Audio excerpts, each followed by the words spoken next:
all other delegates to please join the launch of Three Dots music label.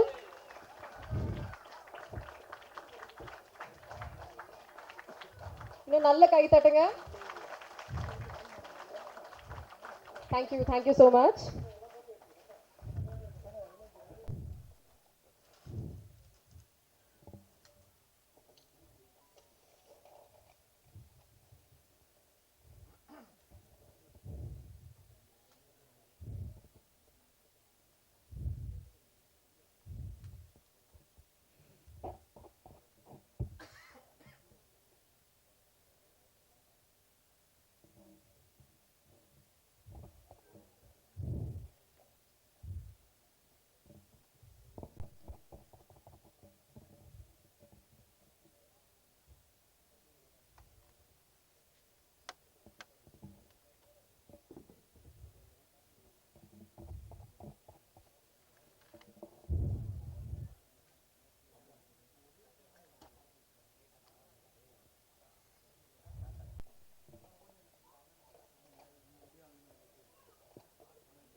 Sir, so respected ma'am and sir, I request for a group, sir. Next, I request Thiru Apparas அவர்கள். Sir, please come on to the stage. Sir, please வாங்க, please join us.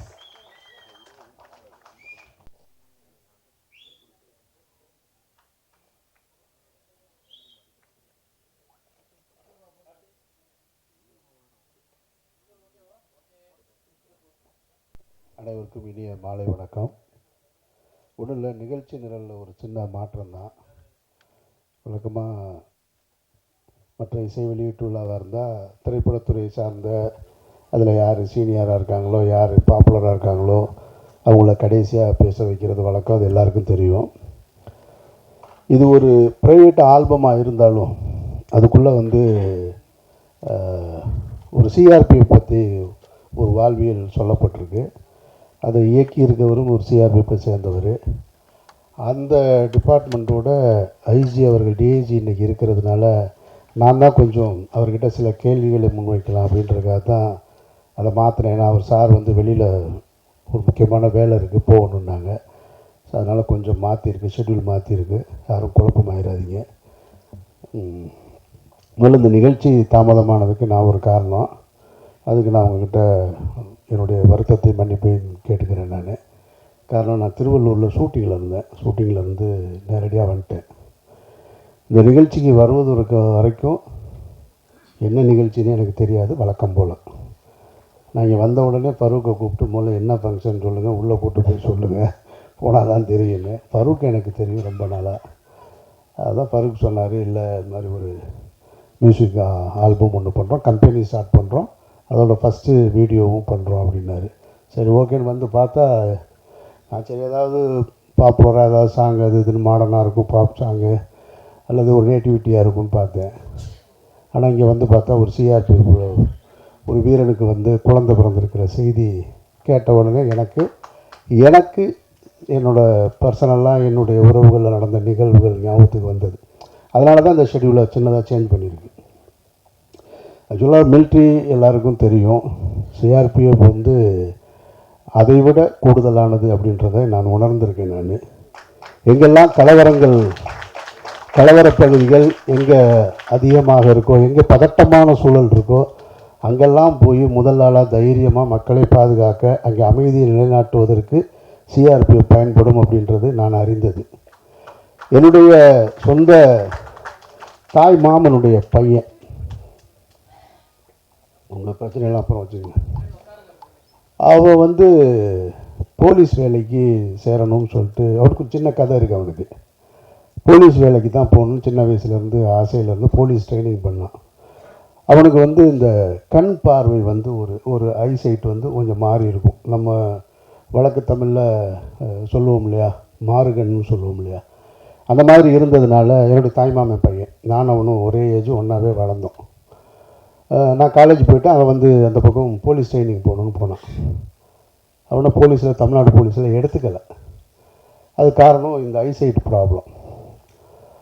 ஆனால் அவனுக்கு police வேலை கிடைக்கல அப்படின்றதில் ஒரு மிகப்பெரிய வருத்தத்தில் எப்படியாவது நான் அந்த காக்கி ட்ரெஸ்ஸை போட்டணும்னு போராடி பார்த்து முடியலைன்ன உடனே அந்த டைமில் சிஆர்பிஎஃப்க்கு ஆள் எடுக்கிறாங்கன்ற செய்தி வந்த உடனே அங்கே போய் சேர்ந்து யாருக்கிட்டையும் சொல்லாமல் சிஆர்பிஎஃப்பில் போய் சேர்ந்துட்டான். சேர்ந்துட்டு நான் வந்து நீ என்ன லோக்கல் போலீஸில் தானே நீ என்னை எடுக்க மாட்டேன், நான் போய் ஒட்டுமொத்த இந்தியாவுக்குமே பாதுகாப்பாக இருக்கிற இடத்துல போய் நான் போய் உட்காந்துக்கிறேன்னு உட்காந்துட்டான். செலக்ட் ஆகிட்டான். இப்போ அவனுக்கு வந்து என்னுடைய சொந்த தாய்மாமன் பையன் இன்னொரு சின்ன எங்கள் மாமா முறை தான், திருமணம் உறவு செய்து கொள்ளக்கூடிய முறை தான். அதில் என்னுடைய தங்கச்சி எனக்கு தங்க முறை வேணும், அவனுக்கு திருமணம் செய்வதற்காக பேசி வச்சுருந்தோம். என்னுடைய சித்தப்பா வந்து ரயில்வேல இன்ஸ்பெக்டராக இருந்தவர்.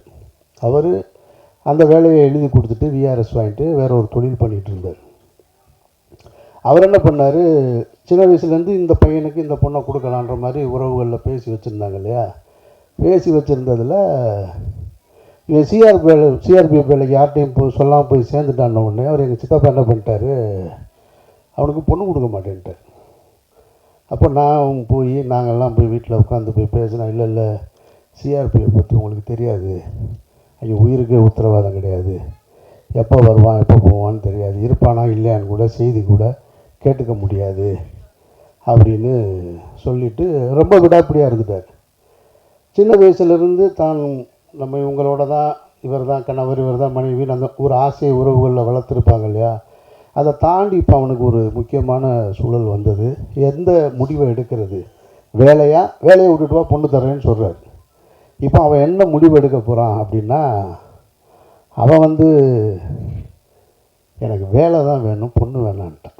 கிட்டத்தட்ட ஒரு 15 வருடங்களாக மனசுக்குள்ளே ஆசையை வளர்த்துருந்தவன் இல்லை எனக்கு அந்த வேலை தான் வேணும்ன்ட்டு உறுதியாக போய் அந்த வேலையிலே இருந்துட்டான். அந்த பொண்ணுக்கு வேறு ஒரு மாப்பிள்ளையை பார்த்து, என் தங்கச்சி தான் எனக்கு, வேறு ஒரு மாப்பிள்ளையை பார்த்து திருமணம் செஞ்சாச்சு. இப்போ இவன் போய் வேலையை செஞ்சுட்டான். நான் கேட்டேன், நான் அந்த வயசில் நல்லா பேசிப்போம்ல, ஆள் மனதில் என்ன இருக்குன்னு நம்மக்கிட்ட தானே சொல்லுவாங்க. சொல்லும்போது இல்லை மாப்பிள்ளை அது பரவாயில்ல, நான் வந்து அந்த வேலை எனக்கு ரொம்ப பிடிச்சிருக்கு, அதனால் பரவாயில்ல, என்ன இருந்தால் அந்த வேலையை விட்டுட்டு வர சொன்னது எனக்கு வந்து உடன்பாடு இல்லை அப்படின்னு. அப்போ அந்த காலகட்டத்தில் தான் தொடர்ச்சியாக ஏதாவது தகவல் சொல்லிக்கிட்டே இருப்பான். இப்போது செல்ஃபோன்லாம் வரல. அப்போது 89, 90 தொடங்கினது இந்த நான் சொல்கிற சம்பவம். இப்போ 92 பாபர் மசூதி இடிப்பு நிகழ்வு நடைபெறுகிறது. அந்த பாபர் மசூதி இடிப்பு நிகழ்வில் வந்து அன்றைய காலகட்டத்தில் இருந்த பிஜேபி தலைவர்கள், அந்த ரத யாத்திரை நடத்தின தலைவர்கள் எல்லாம் ஹவுஸ் அரெஸ்ட் பண்ணி வச்சுருந்தாங்க. ஹவுஸ் அரெஸ்ட்டில் வந்து யார் பாதுகாப்புன்னா இவன் பாதுகாப்பு. அப்போ அத்வானி போன்ற தலைவர்கள், கூட இருந்த தலைவர்கள்லாம் வீட்டு காவலில் வச்சுருக்கும்போது வீட்டுக்கு வெளியில் பாதுகாப்பு. ஃபோன் பண்ணும்போது சொல்லுவான் இந்த மாதிரி. அப்போது அவன் உளவியலாக எவ்வளோ சிக்கல்கள் இருக்குது பாரு. அவன் ஒரு இஸ்லாமிய பின்புலத்தை சேர்ந்தவன். ஒரு மசூதி இடிக்கப்பட்டிருக்கு. அந்த மசூதி இடிக்கப்பட்டதற்கு காரணகர்த்தாவாக சொல்லப்படுகிற அந்த தலைவர்கள் வந்து வீட்டு காவலில் வச்சுருக்காங்க, வெளியில். ஆனால் அவங்க உயிரை பாதுகாக்கணும். அப்போ அந்த இடத்துலையும் நான் கேட்குறேன், உனக்கு என்னடா மனநிலை இருந்தது அப்படின்னா, இல்லை இந்த இடத்துல நான் என்னன்றதை பார்க்க மாட்டேன், எனக்கு நான் எடுத்திருக்கிற வேலை தான் முக்கியம், அதுதான் எனக்கு. அதாவது அவங்க கையில் வந்து அவங்க என்ன நிகழ்வுகளை வேணாலும் செஞ்சுருக்க முடியும். ஆனால் அவ்வளோ பெரிய ஆயுதத்தை கையில் வச்சுக்கிட்டு அவங்க தன்னோட எடுத்துக்கிட்ட வேலைக்கு, அந்த வேலைக்கு சேரும்போது எடுத்துக்கிட்ட உறுதிமொழிக்கு உண்மையாக கடைசி வரைக்கும் இருக்கிறதுன்னு இருக்குல்ல, அந்த உறுதியை நான் அந்த இடத்துல பார்க்க முடிஞ்சது. அதுக்கு பின்னால் அடிக்கடி கேட்பேன், நான் நாகாலாந்து போயிருக்கேம்மா, மணிப்பூர் போயிருக்கேம்மா, மிசோரம் போயிருக்கேம்மா, இப்படி எப்போ கேட்டாலும் இங்கேருந்து அங்கே போனால் இப்படி திடீர்னு ஒரு ஃபோன் அடிப்பான். ஃபோன் அடித்தா எங்கடா இருக்கேன்னா, பஞ்சாபில் ஒரு கலவரம் அங்கே இருக்கேன் அப்படிமா. எனக்கு ஆச்சரியமாக இருக்கும். மொழி வேறு மொழிகளை கற்றுக்கிட்டான். அதில் ரொம்ப குறிப்பாக அவன் சொல்கிறது என்னென்னா, இந்த நாகாலாந்து மணிப்பூர், நான் அதுக்காக தான் முன்னாடி பேசணும். ஏன்னா அதில் இருக்கிற விஷயங்கள் அவர் ஐஜி கொஞ்சம் தெளிவாக சொல்லுவாங்க அப்படின்றதுக்காக. ஏன்னா இதெல்லாம் நான் கேள்விப்பட்ட செய்தி தான். அப்போ அங்கே நாகாலாந்துலலாம் அப்போ வந்து நாகாலாந்து மிசோராம்லலாம் மலைக்கு கீழேருந்து மலைக்கு மேலே போகும்போது இவங்களுக்கே, அதாவது கீழேருந்து கிளம்பிட்டாங்கன்னு மேலே சொல்லுவாங்களாம். மலைக்கு மேலே வர்றதுக்கு மேலே வந்து சேர்ந்தால் தான் உத்தரவாதம், ஆனால் இடையில எது வேணாலும் நடக்கலாம், சிஆர்பிஎஃப் வீரர்களுக்கு உயிருக்கே உத்தரவாதம் இருக்காது. அப்போ இரவு நேரத்தில் காவல் அது மாதிரி கீழேருந்து வரும்போது 2 பேர் பாதுகாப்பாக இருப்பாங்க, மேலேருந்து போகும்போது வண்டி பாதுகாப்பாக இருக்கணும், இல்லைன்னு சொன்னால் எப்போ வேணாலும் தாக்குதல் நடக்கலான்னு. அப்போ பகல் நேரத்தில் டென்ட்டில் படுத்துருப்போம், திடீர்னு பார்த்தா எங்கேருந்தோ ஒரு மலை உச்சியிலேருந்து இந்த போராளி குழுக்கள் வந்து ஷூட் பண்ணுவாங்க, தடன்னு எந்திரிச்சு ஓடணும் இப்படின்னா, அதாவது சினிமா காட்சிகளை போல் ஒன்றொன்றும் சொல்லிக்கிட்டே இருப்போம். இரவு நேரத்தில் நாங்கள் பாதுகாப்பாக இருக்கணும் அப்படின்னு சொன்னால், இப்போ நாகாலாந்துலலாம் மணிப்பூர்லாம் பாதுகாப்பாக இருக்கணும்னு சொன்னால் அவங்களுக்குள்ளே வந்து சில சப்தங்களையும் சில விசில் இதெல்லாம் அடையாளமாக வச்சுருப்போம். ஏன்னா யார் இருக்கான்னு தெரியாது, ஒரு காவலருக்கும் இன்னொரு காவலருக்கும் தூரம் இருக்கும் பாதுகாப்பில். அப்போ அவங்களுக்குள்ளே இருக்கிற பாஷை, அந்த சம்பாஷணை இருக்கு இல்லையா, அது சரியாக சேரலைன்னு சொன்னால் இருட்டில் துப்பாக்கி சத்தம் மட்டும் கேட்கும், சுட்டது யாருன்னு தெரியாது, சிஆர்பிஎஃப் வீரனா இல்லை ஆப்போசிட்டில் இருக்கவனான்னு தெரியாது, காலையில் தான் தெரியும். திடீர்னு குளிச்சுட்ருப்போம், தண்ணி தொட்டி வந்து விழுந்து அதில் இறந்து போயிருக்காங்க இப்படின்னு ஒவ்வொரு அதிர்ச்சி தகவல்களாகவே நான் கேட்டிருக்கேன். நான் திரைப்படங்களுக்கு போவாங்க வீரர்கள், சிஆர்பிஎஃப் வீரர்கள் வந்து திரைப்படங்களுக்கு போகும்போது அப்படி யாராவது ஒரு 4 பேர் படம் பார்க்கணுன்னா தியேட்டர்களில் ரொம்ப குறைவாக தானே இருக்கும். அந்த மலையில் 4 பேர் உள்ளே இருந்தால் ஒரு ஆள் தியேட்டருக்கு வெளியே பாதுகாப்புக்கு நாங்கள் நிற்போம். நண்பர்களே வீரர்களே 4 பேர் உள்ளே இருந்தால் வெளியே ஒரு ஆள் பாதுகாப்புக்கு நின்றுட்டு, அவங்க வந்ததுக்கப்புறம் அடுத்து இவர் வேறு ஒரு டீமோடு போகும்போது இன்னொருத்தர் பாதுகாப்புக்கு இருப்பாங்க. ஏன்னா இந்த சிஆர்பிஎஃப் வீரர்கள் எப்பொழுதுமே குறிவைக்கப்பட்டுக்கிட்டே இருப்பாங்க போராளி குழுக்கள்னால அப்படின்ற இந்த தகவல்களை எல்லாம் கேட்கும்போது இவ்வளவு கஷ்டப்பட்டு இருக்கேடா அப்படின்றத எனக்கு தோணுச்சு. அதில் அவனுக்கே பர்சனலாக அடுத்த ஒரு நிகழ்வு என்ன நிகழ்வுதுன்னா, வேறு ஒரு இடத்துல திருமணம் செஞ்சாச்சு. இப்போ அதுவும் என்னுடைய உறவுக்கார பொண்ணு தான், என்னுடைய அக்கா பொண்ணு தான் திருமணம் செய்கிறான். இப்போ வந்து இந்த இந்த பாடல் காட்சியோடு ஒத்து போனதுனால தான் இவ்வளவு நினைவு எனக்கு டக்குன்னு வந்துருச்சு. இந்த நிகழ்ச்சிக்கு வர்றது வரைக்கும் எனக்கு எதுவுமே இல்லை, வந்ததுக்கப்புறம் அவனுக்கு முதல் குழந்தை பிறக்குது. ஆனால் முதல் குழந்தை இறந்துருது, பிறந்த உடனே இங்கே இறந்துருது மதுரையில். இப்போ போல் இந்த பாடல் காட்சியில் காட்டுறது போல் வீடியோ கால் இல்லை, செல்ஃபோன் கிடையாது, பார்க்குறதுக்கெல்லாம் அப்போ வாய்ப்பு இல்லை. 92 93 காலகட்டத்திலலாம் எதுவுமே இல்லை இல்லையா. அப்போ லீவு அப்ளை பண்ணால் லீவு கொடுக்கல அப்படின்றதான் அவனுடைய முக்கியமான குற்றச்சாட்டு. அங்கேருந்து தொடங்குது. லீவு கேட்குற அவன் என்ன சொல்கிறான், எனக்கு இன்னும் ஒரு குழந்தை பிறந்திருக்கு, அது இறந்துருச்சு, அதுக்கு ஒரு ப்ராசஸ் அவங்க சொல்கிறாங்க. இப்போ அந்த ப்ராசஸில் லீவு கிடைக்கல, நான் வந்து அவன் அந்த லீவு அந்த ப்ராசஸ் முடிஞ்சு வந்து பார்க்கும்போது அது வரைக்கும் குழந்தைய வச்சுருக்க முடியாது இல்லையா, அதை அடக்கம் பண்ணியாச்சு. அப்போது இப்போ அந்த இடத்துல நின்று சொல்கிறேன், எனக்கு என்ன பண்ணுறதுன்னு தெரியலை, இவ்வளோ நான் போராடி இந்த வேலையை நான் நேசித்து நான் கூட இருந்து கடைசியில் என்னுடைய இப்போ குழந்தை இறந்தது கூட எனக்கு லீவு கிடைக்கல, அது என்ன காரணன்றது தெரியலை, அதில் தாமதமானதுண்டு. அதற்கு பின்னாடி அவன் வந்து சிஆர்பிஎஃப் வேலை வேணான்றது அது ஒரு ப்ராசஸ் இருக்குதுன்னு நினைக்கிறேன் நான். அது எழுதி கொடுத்துட்டு அதுக்கப்புறமா வந்து பிஆர்சியில் மதுரையில் பாண்டியன் ரோட்வேஸ் இருக்கு இல்லையா, கார்பரேஷனில் அங்கே வேலைக்கு சேர்ந்து இப்போ வரைக்கும் ஒர்க் பண்ணிக்கிட்டு இருக்கான். அப்போது இந்த பாடல் காட்சியை பார்த்த உடனே எனக்கு நினைவுக்கு வந்தது இந்த கதைகள் எல்லாமே கிட்டத்தட்ட 30 வருஷத்துக்கு முன்னாடி நடந்த கதைகள். இவ்வளவு கடினமான ஒரு உழைப்பு, இவ்வளவு தன்னுடைய வாழ்க்கையை அர்ப்பணித்து வேலை செய்யக்கூடியவர்களை தான் நம்ம சினிமாவில் அதிகமாக வந்து இராணுவ வீரர்களை காவல்துறை மட்டும்தான் பார்த்துருப்போம். சிஆர்பிஎஃப் பிஎஸ்எஃப்லாம் பற்றி நம்ம பார்க்குறதில்ல, யாரும் அதை சொல்கிறதும் இல்லை, அதை பற்றி தெரியவும் தெரியாது. ஆனால் இவர்களுக்கு எல்லாத்தையும் விட எல்லா இடத்துலையும் ரொம்ப கிரிட்டிக்கலான இடத்துல பூரா சிஆர்பிஎஃப் வீரர்கள் இருக்கிறாங்கன்றது மட்டும் மறுக்க முடியாத உண்மையாக நான் உணர்கிறேன். அந்த டிபார்ட்மெண்ட்லேருந்து ஒருத்தர் வந்து இந்த வீடியோவை எடுத்து இந்த பாடலை எடுத்ததற்கு என்னுடைய நெஞ்சார்ந்த நன்றியை வாழ்த்துக்களை தெரிவிச்சுக்கிறேன். அப்படி ஒரு நிகழ்வுக்கு பெருந்தன்மையோடு இந்த நிகழ்ச்சியில் கலந்து கொண்ட டிஐஜி அவர்களுக்கு என்னுடைய வாழ்த்துக்களையும் நன்றியும் தெரிவிச்சுக்கிறேன். இப்போது நான் இந்த துறையை பற்றி எனக்கு தெரிந்த விஷயங்களை சொன்னேன். இதில் இருக்கிற முழுமையான விஷயங்களை, ஏன்னா இதை வெறும் இசை வெளியீட்டு விழாவை கடந்து போயிடாமல், ஒரு ஆல்பம் ரிலீஸாக கடந்து போயிடாமல், இதன் மூலமாக சமூகத்துக்கு என்ன நன்மை ஏற்பட போகிறது, அல்ல இந்த துறை எவ்வளோ கஷ்டப்பட்டு நம்மளை பாதுகாக்கிறாங்க. ஏன்னா நமக்கு அதெல்லாம் தெரியாது. நம்ம வேறு ஒன்று வச்சுருப்போம். இந்த நாடு பல்வேறு மக்கள்களால் இயங்கிக்கிட்டு இருக்கு. நமக்கு ரொம்ப பரிச்சயமானது இப்போ கையில் இருக்கிற செல்ஃபோனு, யூடியூப்பு, நம்ம கண்ணுக்கு முன்னாடி நடக்கிற அரசியல், டெய்லி நடக்கிற டிபேட்டு, இதுக்குள்ளேயே நம்ம வாழ்க்கை முடிஞ்சிருது. இதை தாண்டி ஒன்று இருக்குது. நம்ம இந்த இடத்துல உட்காந்து நிம்மதியாக பேசிக்கிட்டு இருக்கோம்னா யாரோ அங்கே தங்களோட உயிரை கொடுத்து பாதுகாக்கிறனால நம்ம இங்கே உட்காந்துருப்போம். அது வெளியே நிற்கிற காவல்துறையாக இருக்கலாம், அல்லது எல்லை பாதுகாப்பு படையாக இருக்கலாம், யாரோவாக இருக்கலாம். ஆனால் அதுக்கு நம்ம முக்கியத்துவம் கொடுக்கறதில்ல. இந்த நிகழ்ச்சியை அதுக்கு பயன்படுத்தணுன்றது எனக்கு தோணுனது. அதை நான் பயன்படுத்திக்கிட்டு, மரியாதைக்குரிய அருண்குமார் டிஐஜி அவர்கள் இதற்கு சரியான பதில் தந்து, அது சரியான முறையில் இந்த செய்தியை கொண்டு போய் உங்கள் மூலமாக மக்களிடம் சேர்க்கணும்னு சொல்லி நான் வேண்டி விரும்பி கேட்டுக்கொள்கிறேன். நன்றி. திரு அமீர் டைரக்டர் அவர்கள், மேடையில் வீட்டிற்கும் சார்ந்தவர்கள், எனது அருமை எனது துறை நவீன், இந்த படத்தை இயக்கிய நவீன் மிகவும் எனக்கு பெருமையாக உள்ளது. மற்றும் ஆடியன்ஸ், இந்த படம் வந்து it's one of its kind. ஏன்னா அமீர் சார் சொன்ன மாதிரி நம்ம வேறு வேறு கதைகள்லாம் பார்த்துருக்கோம். சிஆர்பிஎஃப் வந்து வேர்ல்ட்லேயே மிகப்பெரிய பேராமிலிட்ரி ஃபோர்ஸ். ஆர்மி தனி இருக்குது, போலீஸ் தனி இருக்குது. இந்தியாவில் இல்லை, உலகத்திலேயே 3.5 லட்சம் ஃபோர்ஸ் இருக்குது. ஸோ எங்களோட மேண்டேட் என்னென்னா, சென்ட்ரல் ஆர்ம்டு ஃபோர்ஸ் கீழே வரும், யூனியன் ஹோம் மினிஸ்ட்ரி.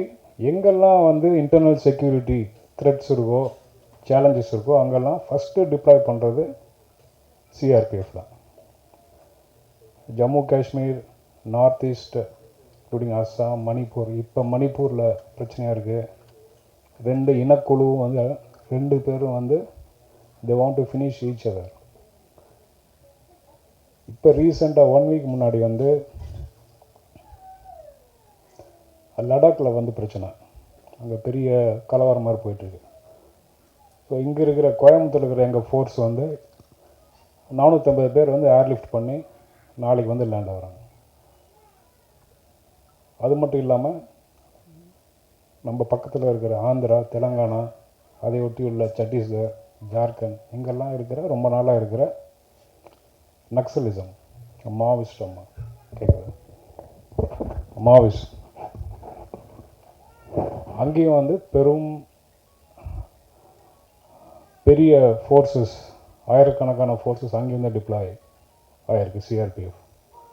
அது மட்டும் இல்லாமல் எங்கெல்லாம் கலவரம், மத கலவரம், ஜாதி கலவரம், எங்கெல்லாம் all over country, all throughout 30 ஸ்டேட்ஸில் எங்கெல்லாம் இருக்கோ, ஸ்டேட் கவர்மெண்ட்னால் டீல் பண்ண முடியல, லோக்கல் லா அண்ட் ஆர்டர்னால் டீல் பண்ண முடியலன்னா ஃபஸ்ட்டு அவங்க ரிக்வெஸ்ட் பண்ணுறது எங்களோட இன்னொரு அமைப்பான rapid action force, RFM. So அந்த மாதிரி இன்டர்னல் செக்யூரிட்டி, உள்நாட்டு பாதுகாப்பில் ஃபஸ்ட்டு ரிலே பண்ணுறது சிஆர்பிஎஃப். ஸோ ஆல்மோஸ்ட் எல்லா தேட்டர்ஸ்லையும் இருக்குது. இப்போ ரீசெண்டாக விஐபி செக்யூரிட்டி, அப்புறம் பந்தோபஸ்த், பெரிய பெரிய கோயில்கள், திருவிழாக்கள், பெரிய ப்ரொசஷன், இதுக்கெல்லாமே ஸ்டேட் கவர்மெண்ட் வந்து சிஆர்பிஎஃப் வந்து எடுத்துக்கிறாங்க. ஸோ இப்படி இருக்கிறதுனால எங்களுக்குள்ள எங்களுக்கு ஒரு சிஸ்டம் இருக்குது, பட்டாலியன், அது கீழே கம்பெனிஸ். ஸோ ரெக்ரூட்மெண்ட் ஒரு வருஷமும் ரெக்ரூட்மெண்ட் 10,000 15,000 பேர் வந்து எடுத்துகிட்டே தான் இருப்போம். ஜவான்ஸ், கான்ஸ்டபிள்ஸ், சப் இன்ஸ்பெக்டர் இருப்பாங்க எங்கள் இதுலேயும், இன்ஸ்பெக்டர்ஸ், அசிஸ்டன்ட் டிஎஸ்பி ரேங்கில், கமாண்டன்ட் சம்மம், அதுக்கு அடுத்த இது வந்து டிஐஜி, ஐஜி, அந்த மாதிரி. ஸோ ஒரு பெரிய ஒரு செட்டப் இருக்குது. இது எப்படி இவால்வ் ஆச்சுன்னா, நீட் பேசிஸ், ஒரு சிச்சுவேஷனுக்கு என்ன தேவை, இப்போ ஒரு மாப், இப்போ ஒரு கலவரம் நடக்குது, அதை எப்படி வந்து எதிர்கொள்ளணும், அப்போ அங்கே இருக்கிற ஃபோர்ஸ் 50 பேர் 100 பேர் பத்தலை, மறுபடியும் வேறு ஃபோர்ஸ் எப்படி வந்து எடுத்துகிட்டு வருது? இந்த மாதிரி ஒரு சேலஞ்சுக்கு நான் அந்த ஃபோர்ஸஸ் வந்து லேர்ன் பண்ணி இப்போ வந்து இது பிகம் மச் பெட்டர். நீங்கள் எல்லாம் கூட செய்திகளில் பார்த்துருப்பீங்க. இப்போ வந்து நக்ஸல்லாம் it is in last leg முடிய போகுது. லாஸ்ட்டு அந்த பஸ்தர்னு சொல்லுவாங்க, ஃபுல்லாக ட்ரைபல் ஏரியா, சத்தீஸ்கரில் சவுத் சத்தீஸ்கரில் இருக்க பஸ்தர் ஏரியா. இப்போ அங்கே கூட வந்து ஆல்மோஸ்ட் முடிய போகுது எல்லா இடத்துலையும். முன்னாடி சொன்ன மாதிரி காஷ்மீர்லேயும் நிறைய இம்ப்ரூவ்மெண்ட் இருக்குது, ஃபார் பெட்டர். இன்ஃபில்ட்ரேஷன்லாம் கம்மியாக இருக்குது. இப்போ மணிப்பூர்லேயும் இப்போ வந்து சீஸ்ஃபயர்னால் அந்த இனக்குழுக்கள் ஒன்றுக்கு ஒன்று வந்து மோதிக்கிறாங்க. அதனால் ஒன்றுக்கு ஒன்று வந்து கவர்மெண்ட் லெவலில் பேசி அங்கே ஒரு விதமான அமைதி வந்துட்டுருக்கு. அது மாதிரி ஒரு நேஷனுக்கு வந்து ஃபஸ்ட்டு வந்து என்னென்னா பீஸ் வேணும், அமைதி வேணும். நம்ம தமிழ்நாடு நம்ம சொல்கிறோம் இவ்வளோ முன்னேறிருக்கு அப்படின்னு. எதனால்? கொஞ்சம் பேருக்கு வந்து தெரிஞ்சுக்கலாம். 80களில் தருமபுரி, கிருஷ்ணகிரி, தேனி இந்த சைட்லாம் தலை தூக்க பார்த்துச்சு இந்த சேம் நக்சலிசம்.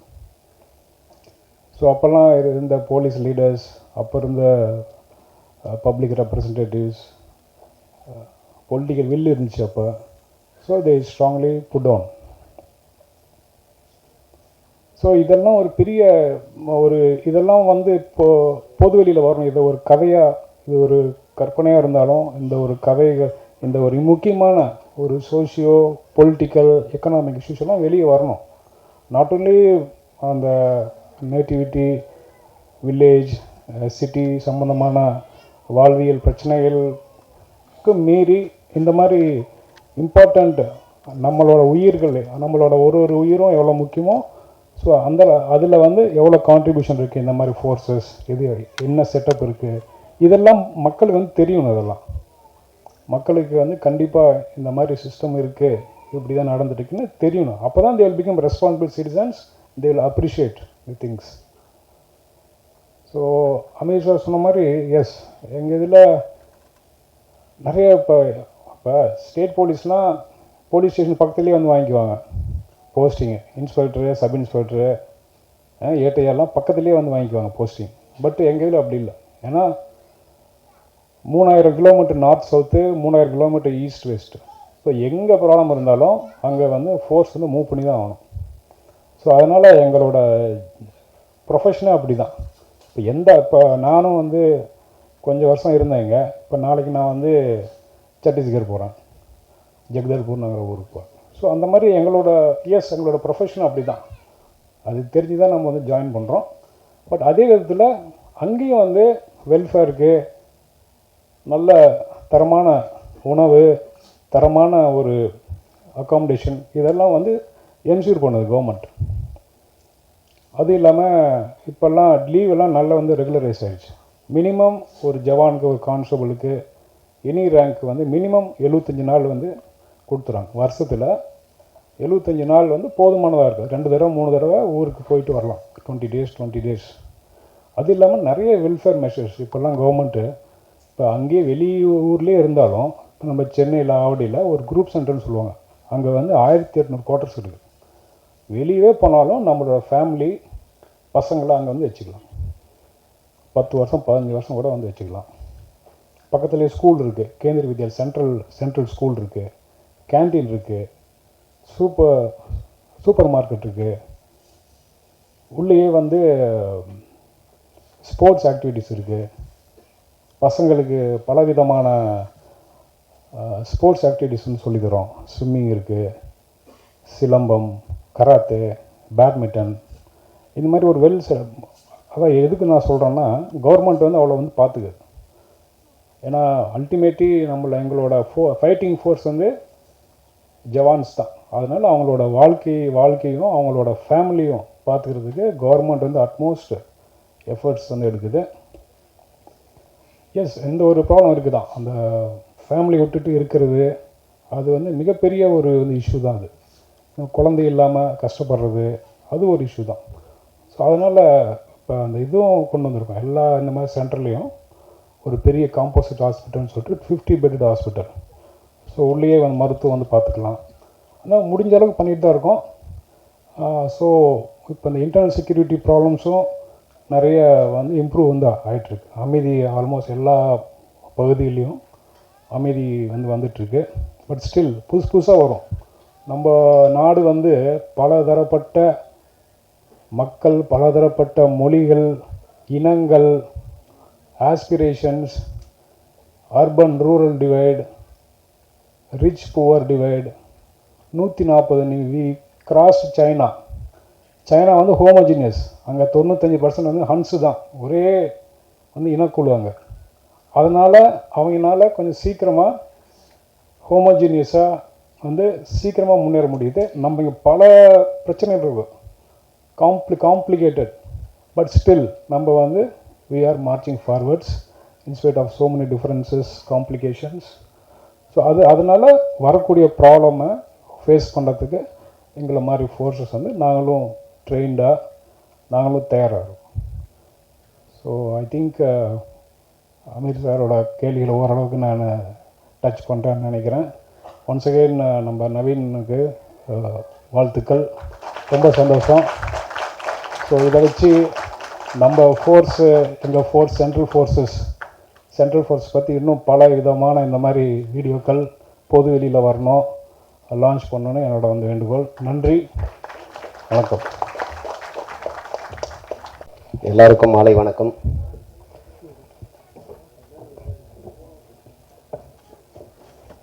அண்ணன் அமீர் அண்ணன் வந்து பருத்தி வீரன் மிகச்சிறந்த படம் மாதிரி ஒரு அற்புதமான ஒரு அழுத்தமான ஒரு உரை கொடுத்துட்டாரு. ஆஃபீஸர் அருண் சாரும் அதுக்கு பக்கபலமான ஒரு தரமான ஒரு ஸ்பீச் கொடுத்தாரு.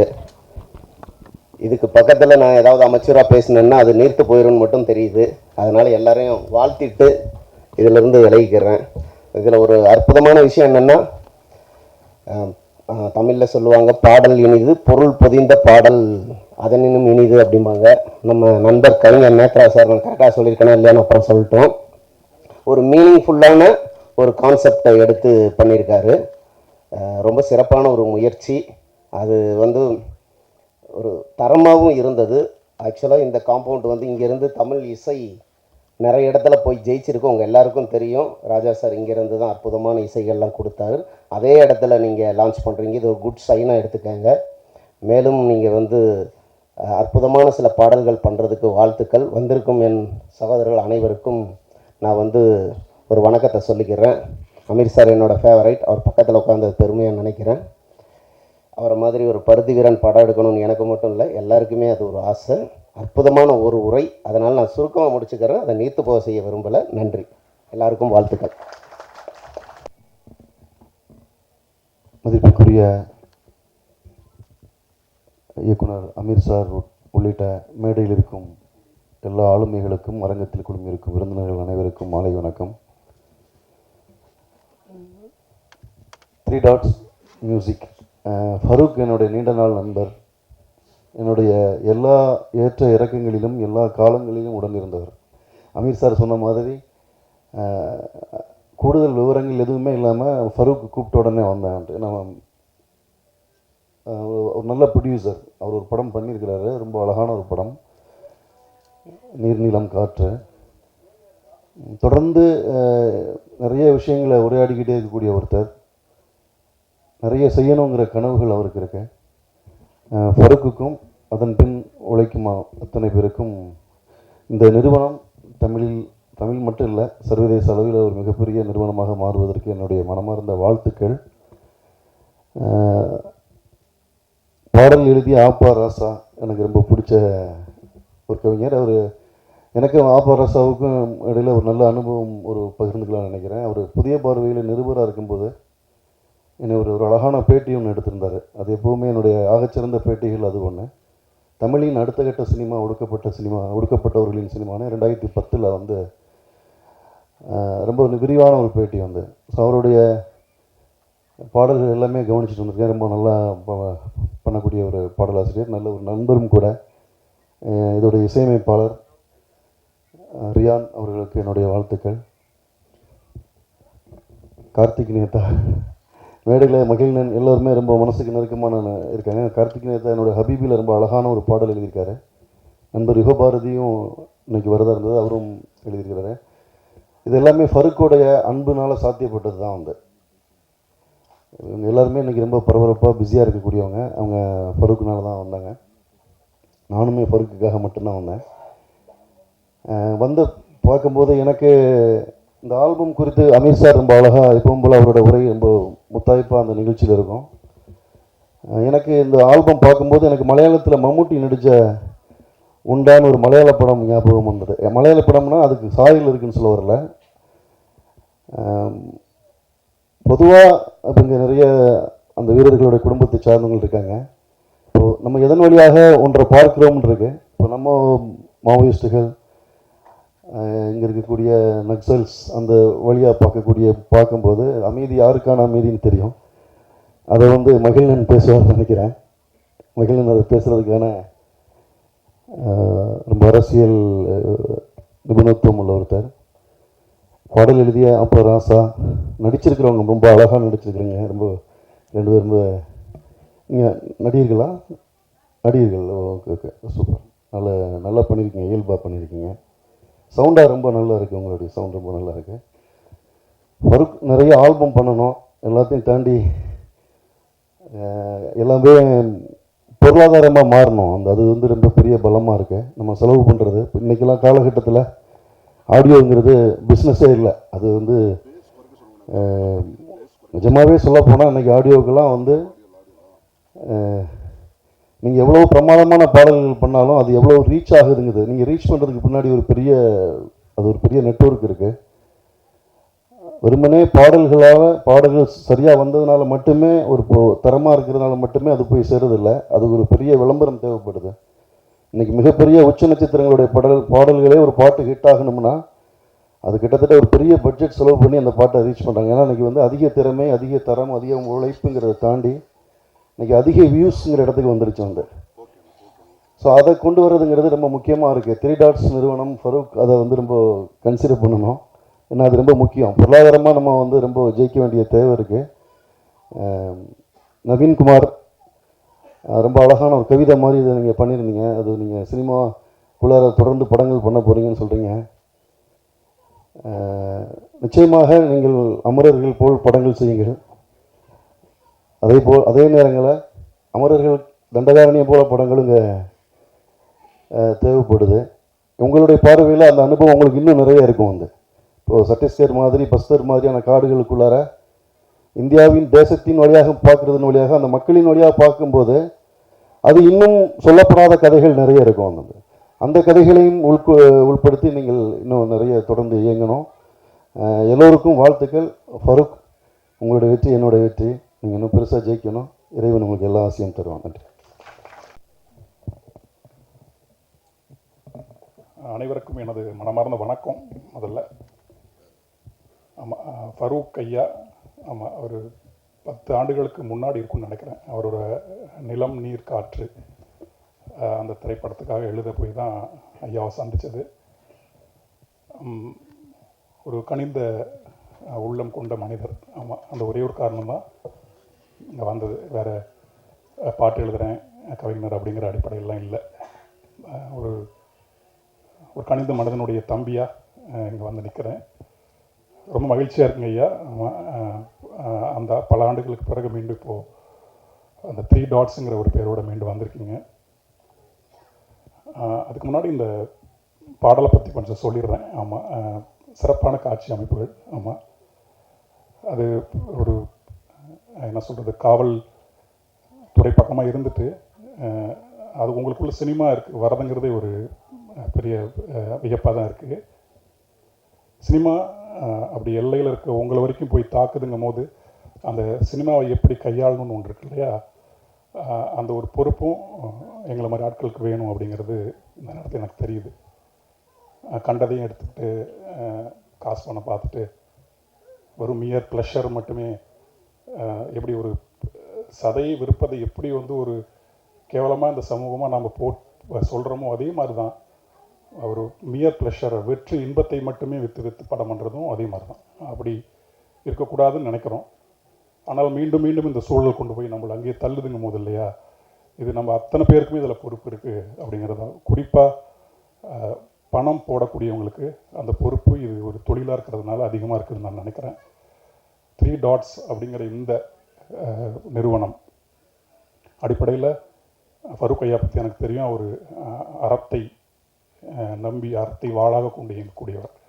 அதனால் அவர் இந்த 3 டாட்ஸ்லேருந்து வரக்கூடிய ஒவ்வொன்றுமே வெறுமனே மிகர் ப்ரெஷருக்காகவும் மிகர் பிஸ்னஸ்க்காகவும் இல்லாமல் இருக்காது, உறுதியாக இருக்காது. ஒரு நோக்கத்தை, ஒரு தொலைவான ஒரு நோக்கத்தை கருத்தில் கொண்டு இந்த இந்த பாடல் மாதிரி நிறையா நம்ம வாழக்கூடிய இந்த கான்டெம்பரரி வாழ்க்கைக்குள்ள சொல்ல முடியாத நிறைய சிக்கல்கள் நமக்குள்ளே இருக்குது. இந்த நிறுவனம் ஏற்படுத்தி கொடுத்துருக்கக்கூடிய சிக்கல் நிறைய உண்டு. நமக்கு அடிப்படையில் மனிதனாக நமக்கு நிறைய சிக்கல் உண்டு. ஒரு ஆணாக ஒரு சிக்கல் உண்டு, ஒரு பெண்ணாக ஒரு சிக்கல் உண்டு. ஆனால் நிறுவனங்கள் ஏற்படுத்தக்கூடிய சிக்கல் இருக்கு இல்லையா, அதை பற்றியெல்லாம் படமும் பாடலும் வருதான்னு கேட்டால் வரதே இல்லை. வெறுமனே ஒரு மேல் மனதினுடைய இச்சைகளுக்கு இணங்க அதை தடவி கொடுக்குற மாதிரியான பாடல்களாக வந்துட்டு இருக்கும்போது அவர் எப்படி பாட்டை கேட்போம், நாமளே எப்படி இந்த தலைமுறை பாட்டை கேட்கணும், நம்ம எந்த எந்த முகத்தை வச்சு நம்ம சொல்ல முடியும்? இந்த தலைமுறை பாட்டை கேட்க மாட்டாங்க, அவங்களுக்கு பாட்டு கேட்குற அறிவே இல்லை நம்ம சொல்கிறோமே. நமக்கு என்ன அறிவு இருக்குன்னு நான் கேட்குறேன். இந்த மேடையின் மூலமாக தரக்கூடிய நமக்கு எந்தாவது ஒரு பொறுப்பு இருக்கா? இன்றைக்கு ஓடக்கூடிய திரைப்படங்களில் நம்ம கேட்கக்கூடிய ரீல்ஸ் சொல்லக்கூடிய பாடல்களில் ஏதாவது ஒரு படம், ஏதாவது ஒரு பாடல் ஒரு உயர்ந்த நோக்கத்திற்காக அல்லது ஒரு ஆழமான தமிழ் அல்லது இந்திய சித்தாந்தத்தை அடிப்படையாக கொண்டு வந்திருக்கா? அப்படி வந்தது தான் நம்ம ஓட விட்டுருக்கோமா? இதெல்லாம் எல்லாருக்கும் அது பொறுப்பு இருக்கு இல்லையா? ஆக அதனால தான் அது எல்லாமே அந்த வணிகம் வணிகம் வணிகம்னு அப்படி போய் பணம் பண்ணணும்னு போகிறதுனால தான் 3 டாட்ஸ் மாதிரி இதெல்லாம் வருதுன்னு நான் நினைக்கிறேன். அது மீண்டும் வரணும்னு நினைக்கிறேன். 3 டாட்ஸ் மாதிரி நிறையா வரணும்னு நான் நினைக்கிறேன். ஏன்னா பாணர் மரபுங்கிறது நம்மளுடைய தமிழ் மரபு. பாடலுங்கிறது சாதாரண விஷயம் கிடையாது. நம்ம ஜஸ்ட் லைக் தட் பாட்டை கையாண்டுக்கிட்டு இருக்கோம். நான் பாட்டு எழுதுகிறாங்க ஒரு அடிப்படையில் பாட்டு கேட்குறவங்கிற ஒரு ஒரு உரிமையில் நான் பேசுகிறேன். ஆமாம், பாணர் மரபுங்கிறது நம்மளோட சாதாரண மரபு இல்லை. நம்மளுடைய நாட்டார், நம்மளுடைய ரத்தத்தில் அவ்வளோ ஆழமாக இருக்குது பாடலுங்கிறது. அப்படி பாணர் மரபுலேருந்து சங்க மரபு வந்து அதன் பிறகு வந்து இப்போ பக்தி இயக்கம்னு ஒன்று ஆரம்பித்து தமிழிசை அவங்க மேலே கொண்டு வந்து பிறகு கீர்த்தனைகள் வந்து சித்தர் பரம்பரை ஒன்று வந்துச்சு நம்ம வாழ்க்கை, நம்ம நாட்டுக்குள்ளே இல்லையா, தமிழ்நாட்டுக்குள்ளே சித்தர் மரபுன்னு ஒரு மரபு வந்துச்சு. செஞ்ச அத்தனை தப்புக்குமே கேள்வி கேட்டுக்கிட்டே இருந்துச்சு. அப்படி ஒரு மரபு மீண்டும் வரணும்னு நான் நினைக்கிறேன். அதற்கு இந்த 3 டாட்ஸ் மாதிரியான நிறுவனங்கள் கை கொடுக்கணும்னு நான் நினைக்கிறேன். செய்கிற தப்பெல்லாம் சுட்டி காமிக்கக்கூடிய ஒரு கவிஞன், சுட்டி காமிக்கக்கூடிய ஒரு நிறுவனம், நம்மெல்லாம் இப்படி தான் இருக்கோம், நம்ம கேவலமாக தான் இருக்கோம் அப்படின்னு சொல்லக்கூடிய ஒரு கலைஞன் இந்த 3 டாட்ஸ் மாதிரியான நிறுவனத்திலேருந்து வெளிவரணும்னு நான் விருப்பப்படுறேன். இந்த பாடல் அதற்கான ஒரு தொடக்கமாக இருக்கணும்னு நான் நம்புகிறேன். அன்பு நண்பர் நவீன் அவர்களுக்கும் ரயான் அவர்களுக்கும் மற்ற அத்தனை பேருக்குமே என்னுடைய மனமார்ந்த வாழ்த்துக்களும் நன்றியும். மீண்டும் ஃபரூக் ஐயா, நீங்கள் நல்லா இருக்கணும். மீரான சொன்ன மாதிரி இது பொருள் ஈட்டக்கூடிய இடம்னா பொருளையும் ஈட்டி இறைவனின் அருளையும் நீங்கள் ஈட்டணும். அறத்தோடு நீங்கள் இருப்பீங்கன்னு எனக்குமே தெரியும். அந்த அறத்திலிருந்து இந்த எல்லாமே நடக்கட்டும்னு நான் நினைக்கிறேன். அமீர் அண்ணாக்கு என்னுடைய மனமார்ந்த வணக்கம். அண்ணாவோட அந்த நேர்மையான பேச்சு இருக்குல்லையே, அது ரொம்ப பிடிக்கும். அதுதான் பாடலாகவும் வர வேண்டும் நான் நினைக்கிறேன். நான் எழுதுகிற படங்கள் பெரும்பாலும் அப்படி தான் கருத்தில் கொண்டு எழுதுறது.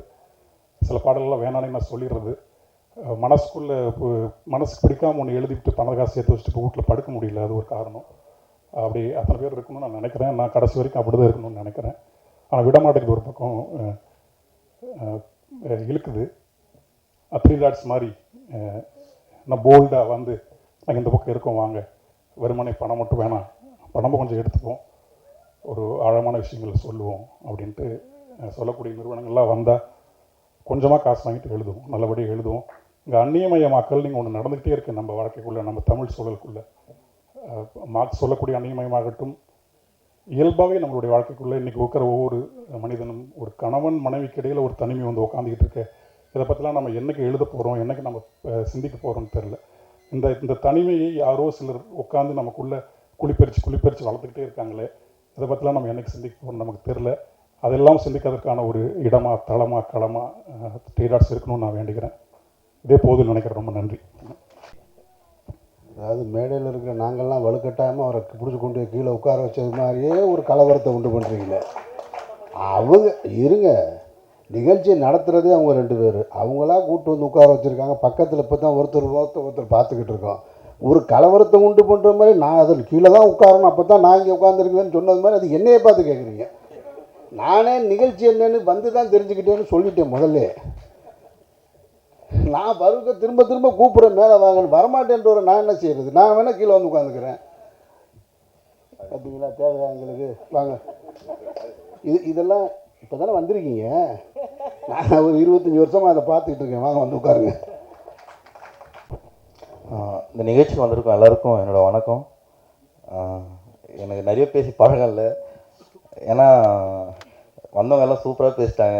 ரொம்ப அழகாக சொன்னாங்க பாட்டை பற்றி, அந்த வேலையை பற்றி, எல்லாத்தையும் பற்றி ரொம்ப அழகாக சொன்னாங்க. எனக்கு தெரிஞ்சு பாட்டு எழுதுறது அவள் தான். அதுவும் பார்த்தீங்கன்னா இது ஒரு நல்ல மெலடி பாட்டு. அண்ணன் ரேன் ரொம்ப சூப்பராக போட்டிருக்காரு. இந்த டேரக்டர் சூப்பராக எடுத்துருக்காரு. ரொம்ப வாழ்த்துக்கள் சார். ஒரு ஆஃபீஸர் இந்த பாட்டு எடுத்தாருன்னா நம்ப முடியல என்னால். ஒரு நல்லா இருக்கு, அவ்வளோ நல்லா இருக்குது, அழகாக இருக்குது பாட்டு பார்க்க. ஏன்னா நான் எழுதின பாட்டெல்லாம் பார்த்தீங்கன்னா நீங்கள் டங்கா மாதிரி ஊதாரி ஆர் மாடல்மா இப்போது அண்ணன் சொல்லிட்டு போனாங்க நேரத்தை. அந்தமாரி ஃபுல்லாக அந்தமாரி பாட்டு தான். இப்போ கூட பார்த்தீங்கன்னா நான் மெலோடின்னு எழுதுன்னு பார்த்தீங்கன்னாலே இப்போது அமீர் சார் நடித்த படம் வட சென்னையில் கோவிந்தமாவால்னு ஒரு பாட்டு, அதுதான் நம்ம எழுதுகிற மெலோடியே. இப்போ பார்த்தீங்கன்னா பச்சை குத்தினவங்களோட பேர், அந்தமாரி மெலோடி தான் நம்மளுக்கு தெரியும். இவ்வளோ இது ரொம்ப அழகாக இருக்குது பார்க்குறதுக்கு. ரொம்ப சந்தோஷமாக இருக்குது இவங்க கூட இருக்குது. ஏன்னா ஒரு 10 நாள் ஒரு வாரம் தான் இருக்கும் ஃபருக் சார். இப்போ நாங்கள் மீட் பண்ணி 1 இயர் ஃபங்க்ஷன் இருக்குது வாங்கன்னு சொன்னார். ஆனால் எனக்கு தெரியாது இந்தமாரிலாம் கூட்டிட்டு வந்து உட்கார வச்சு. ரொம்ப பதட்டமாக இருக்குது, என்ன பேச தெரில. ரொம்ப சந்தோஷமாக இருக்குது. இவங்க இன்னும் நிறைய பண்ணணும். அந்தமாரி எங்களுமே நிறைய ரைட்டருக்கு வந்து இவங்க ஒரு வேலை கொடுக்கணும், நாங்கள் வந்து ஒர்க் பண்ணணும், எங்களோட திறமையை வெளிப்படுத்த இவங்க ஒரு நிறுவனத்தை உருவாக்குறாங்க. அது இன்னும் ரொம்ப சந்தோஷமாக இருக்குது. நானும் ஒரு ஆள் நின்று இங்கே பேசுகிறேன் நினைக்கிற போது ரொம்ப சந்தோஷம். ரொம்ப நன்றி சார் என்னை கூப்பிட்டதுக்கு. ரொம்ப thanks sir. Hello to everyone here. Firstly, I want to say sorry because I don't know Tamil at all. So just bear with me for 2 minutes. And first of all, I want to thank Farooq sir, Ryan and Faisal, because these 3 are the people who I know, and I want to thank them for inviting me here. Some of you won't know me. I'm the singer of Sugar Baby. I don't know, from Thug Life. Maybe this name you won't know. Maybe I have to sing and show you. It was like kind of like viral around the internet. Like it goes like this. I don't know. Right now you might know, right? Just wanted to introduce that. Yeah. And yeah, thank you so much for thank you so much Farooq sir for letting me be a part of this event. And apparently I'm gonna be the first singer from the first album from Three Dots, and I'm very excited to be a part of that. And congratulations to Farooq sir and the Three Dots and everyone who are behind this event. And I'm wishing all the success to the people who are behind Three Dots. And we need labels like this because lot of artists needs platform, and this is like one of the biggest initiative for all the artists around the country. And yeah, thank you so much. Thank you. Okay, so there is another song which I have sung for A.R. Rahman. It's called Lavender Nirame. I don't know if you know that song. It's in Tamil, and pardon my Tamil pronunciation please.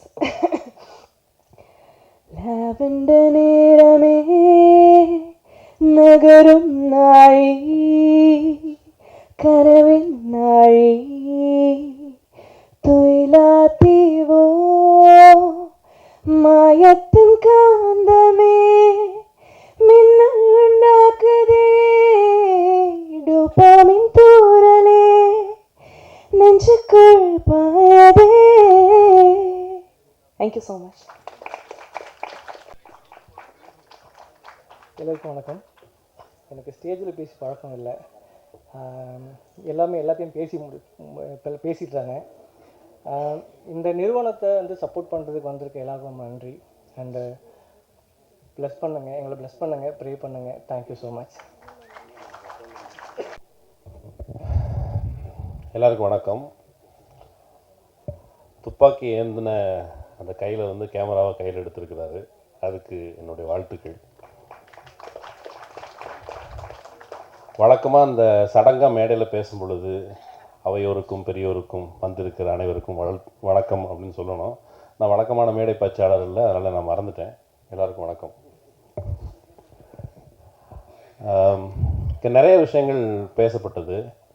அதில் எனக்கு இந்த பாடலில் ரொம்ப முக்கியமாகப்பட்டது வந்து ஒருத்தர் தன்னுடைய துயரை இன்னும் 4-5 பேருக்கு தெரியப்படுத்தணும் அப்படிங்கிறதுக்காக கலையை ஒரு வடிவமாக எடுத்துக்கொண்டு இதை வந்து வெளிப்படுத்துறதுக்கு அவர் முன் வந்திருக்கிறார் அப்படிங்கிற பொழுது ஐ திங்க் இங்கே நிறைய சிஆர்பிஎஃப் பிஎஸ்எஃப்காரங்க நண்பர்கள் இருப்பாங்க அப்படின்ட்டு எல்லாருக்குமே தங்களுடைய கதையை இப்போ வந்து சினிமாவில் நம்ம பார்க்குற எல்லாமே ஒருவேளை இந்த கதையில் நான் இருக்கிறேனா அப்படின்னு எல்லாருமே தேடுவாங்க. பெரும்பாலும் எடுக்கப்படுகிற எங்கள் வீர பிரதாபங்கள் பற்றி எடுக்கப்படுகிற அந்த கதைகளில் நான் எங்கே, என்னுடைய ரெப்ரசன்டேஷன் எங்கே அப்படிங்கிற ஒரு தேடலின் வெளிப்பாடு அதுதான் இந்த ஒரு பாடலாக வெளிவந்திருக்கு. ஒரு சின்ன பகுதி தான். இப்போ அதில் ஏற்கனவே அமீர் சார் சொன்னது போல் அந்த உடனே லீவு கிடைக்காது. எனக்கு அந்த பாட்டை பார்த்தோன்னா அவர் குழந்தை பிறக்கிற மாதிரி எதை காமிக்கிறாங்க, டக்குன்னு லீவ் கிடச்சி போயிருந்தா சதீஷ் சண்டை அடிக்கடி சொல்லியிருக்கிறாரு, அப்படிலாம் ஒன்றும் லீவு கிடைக்காது, கொடுக்க மாட்டாங்க. ஆனால் இவர் குழந்தை பிறந்தவுடனே டக்குன்னு வெளியே பார்த்தா படத்தில் நடக்கும். வந்தாச்சு, டக்குன்னு எடிட்டிங், வெளியே காரு ரெடியாக செட்டில் நிற்குது, அப்போ அந்த காரை பார்த்துட்டு வெளியே ஓடி வந்துடலாம், அது நடக்கும் சினிமாவில். யதார்த்தத்தில் அப்படி நடக்காது அப்படிங்கிறது வந்து என்ன அப்படின்னு தோணுது. பட் அது கதை சுவாரஸ்யத்துக்கு இன்னும் வாழ்க்கையில் நடக்காத ஒரு விஷயத்தை நடத்தி பார்க்குறதுக்கு சினிமா ஒரு வடிவம். எனக்கு சிஆர்பிஎஃப் பிஎஸ்எஃப்காரங்களை பொறுத்தளவுக்கு நமக்கு அந்த உடையை பற்றி எப்படி பரிச்சயமாக இருக்கும். அந்த புள்ளியாக அந்த புலி மாதிரி ட்ரெஸ் போட்டிருக்கிறாங்க, கையில் பெரிய துப்பாக்கி வச்சுருக்கிறாங்க. இதெல்லாம் எனக்கு 1992-93 பாபரி மஸ்ஜித் இடிப்பை ஒட்டி மும்பையில் நடந்த கலவரத்தை ஒட்டி, கலவரம் மிகப்பெரிய கலவரம் நடந்துச்சு, அந்த கலவரத்தின் நேரடி சாட்சி நான். அந்த கலவரத்தை ஒட்டி தான் நான் வந்து இந்த படையினரை பார்த்தேன். ஜனவரி மாதம் கலவரம் அடங்கி திரும்ப ஜனவரி மாதம் திரும்ப கலவரத்திற்கான தூவம் ஏற்பட்டு கொண்டிருந்த பொழுது திடீர்னு படையினர் வந்தாங்க, கையை அப்படி தூக்கிக்கிட்டு நடந்து வந்தது தான் எனக்கு இந்த பாட்டை பார்த்தோன்னே நினைவு வந்தது. எனக்கு ஸ்பெசிஃபிக்காக எனக்கு எந்த பாதுகாப்பு படையினர் குறித்தும் இந்த குளோரிஃபிகேஷன், ஐயோ பாருங்கள் எல்லையிலே இராணுவ வீரன் அவன் வந்து தனக்காக உயிரை விடுறான் அப்படிங்கிறது வந்து அந்த குளோரிஃபிகேஷன் மேலே எனக்கு உடன்பாடு இல்லை. எல்லையில் இராணுவ வீரனுங்கிறத விட எல்லையில் இராணுவ வீரன் போய் ஏன் அங்கே போய் நிற்கிறான் அப்படின்னா நம்ம வீட்டிலேருந்து அனுப்பி வைக்கிறோம். நம்ம வீட்டு நண்பர்கள், அண்ணன்மார், தம்பிமார், இவங்க தான் அங்கே போய் நிற்கிறாங்க. அங்கே போய் ஏன் நிற்க வேண்டியது இருக்குதுன்னா, உலகம் இயல்பிலேயே இப்போ வந்து மனிதகுலம் உருவான காலகட்டத்திலே ஒரே சண்டை போட்டுகிட்டே இருந்தாங்க. விலங்குகளில் ஆர்மி இல்லை, வேறு எந்த உயிரினத்திலும் ஆர்மி வச்சு எல்லை வகுத்து சண்டை போட்டுக்கிட்டு இருக்கலாம் கிடையாது. அது குழுவாக இருக்கும், சண்டை போட்டுக்கிறோம், அது முடிஞ்சிடும். ஆனால் உலகம் முழுக்க நடத்தப்படுகிற போர்களும் சரி, இந்தியாவுக்குள் நடக்கிற உள்நாட்டு கலவரங்களும் சரி, அது எல்லாத்துக்கும் பின்னால் இருக்கிற சக்திகள் அவங்க வந்து நம்ம வீட்டிலேருந்து ஒரு வழி கேட்குறாங்க. கலவரத்தில் 2 பேரும் வந்து மதத்துக்காரன் சண்டை போட்டுக்கிறான், 2 சாதிக்காரன் சண்டை போட்டுக்கிறான், அவனுக்கு அடித்து சாவுறாங்க, அது வேறு விஷயம். ஆனால் அதை தூண்டி விடுகிற கும்பல் அவங்க வந்து பாதுகாப்புங்கிற பேரில் நம்ம வீட்டிலேருந்து ஆள் கேட்குறாங்க. நம்ம வீட்டிலே தான் சண்டை போடுறவன் நம்ம அண்ணன் தம்பி தான், நம்ம தூண்டி விடுறவனை மட்டும்தான் நம்ம வந்து விலைக்கு பார்க்க முடியும். அப்படி நம்ம வீட்டில் இருந்து ஒரு ஒரு லாங் டேர்மாக இப்போ நிறைய ஸ்டாட்டிஸ்டிக்ஸ் பார்த்துட்டு வந்தேன், எனக்கு மறந்து போச்சு. அதில் ஒரு ஸ்டாட்டிஸ்டிக்ஸ் என்ன இருந்ததுன்னு கேட்டால், பாதுகாப்பு படை வீரர்களில் கணிசமானோர் இறப்புக்கான காரணங்களை பார்க்கும் பொழுது அவங்க வந்து மாரடைப்பில் நிறைய பேர் கணிசமாக இறந்து போகிறாங்க. மாரடைப்பில் கணிசமாக இறந்து போகிறாங்கன்னா அவங்களுடைய வேலை நேரம் அப்படியானதாக இருக்கிறது. அவன் வந்து 16 மணி நேரம் 18 மணி நேரம் வேலை பார்க்க வேண்டியதாக இருக்குது. எப்பவுமே அலர்ட்டாக இருக்கணும். நீங்கள் யோசிச்சு பாருங்கள், நமக்கு அலர்ட்டாலாம் இருக்க வேண்டாம், ஜாலியாக இருப்போம். வடிவேல் ஒரு படத்தில் ஓய்ந்து இருப்பது குறித்து அவர் ரொம்ப ஒரு நல்ல காமெடி பண்ணியிருந்தாங்க. உண்மையிலே நம்ம எல்லாருக்கும் வாழ்க்கையில் ஒரு எப்போ கொஞ்சம் நேரம் ஓய்வு எடுக்கணும், அந்த ஓய்வை குறித்தே யோசிக்காத மாதிரி, தூக்கும் போதும் அலர்ட்டாக இருக்கணும், காலைல 5 மணிக்கு டக்குன்னு எந்திக்கணும், இந்த டைமில் எந்திக்கணும் அப்படின்னு தினமும் அலர்ட்டாகவே இருக்கிற அந்த அப்போ வந்து உடலை அவ்வளோ வருத்திக்கிறோம். அப்படிங்கிற போது நிறைய பேர் அதில் மாரடைப்புலேயே கூட இறந்து போகிறாங்க. இந்த சைடில் இருந்து எனி குளோரிஃபிகேஷன், யாரை பற்றின குளோரிஃபிகேஷனும் எப்பா இது சூப்பர்ப்பா நீ தியாகி. வரலாற்றில் நம்ம எப்போவுமே எப்படி பார்ப்போம்னா, பெரும் தலைவர்கள் இருப்பாங்க.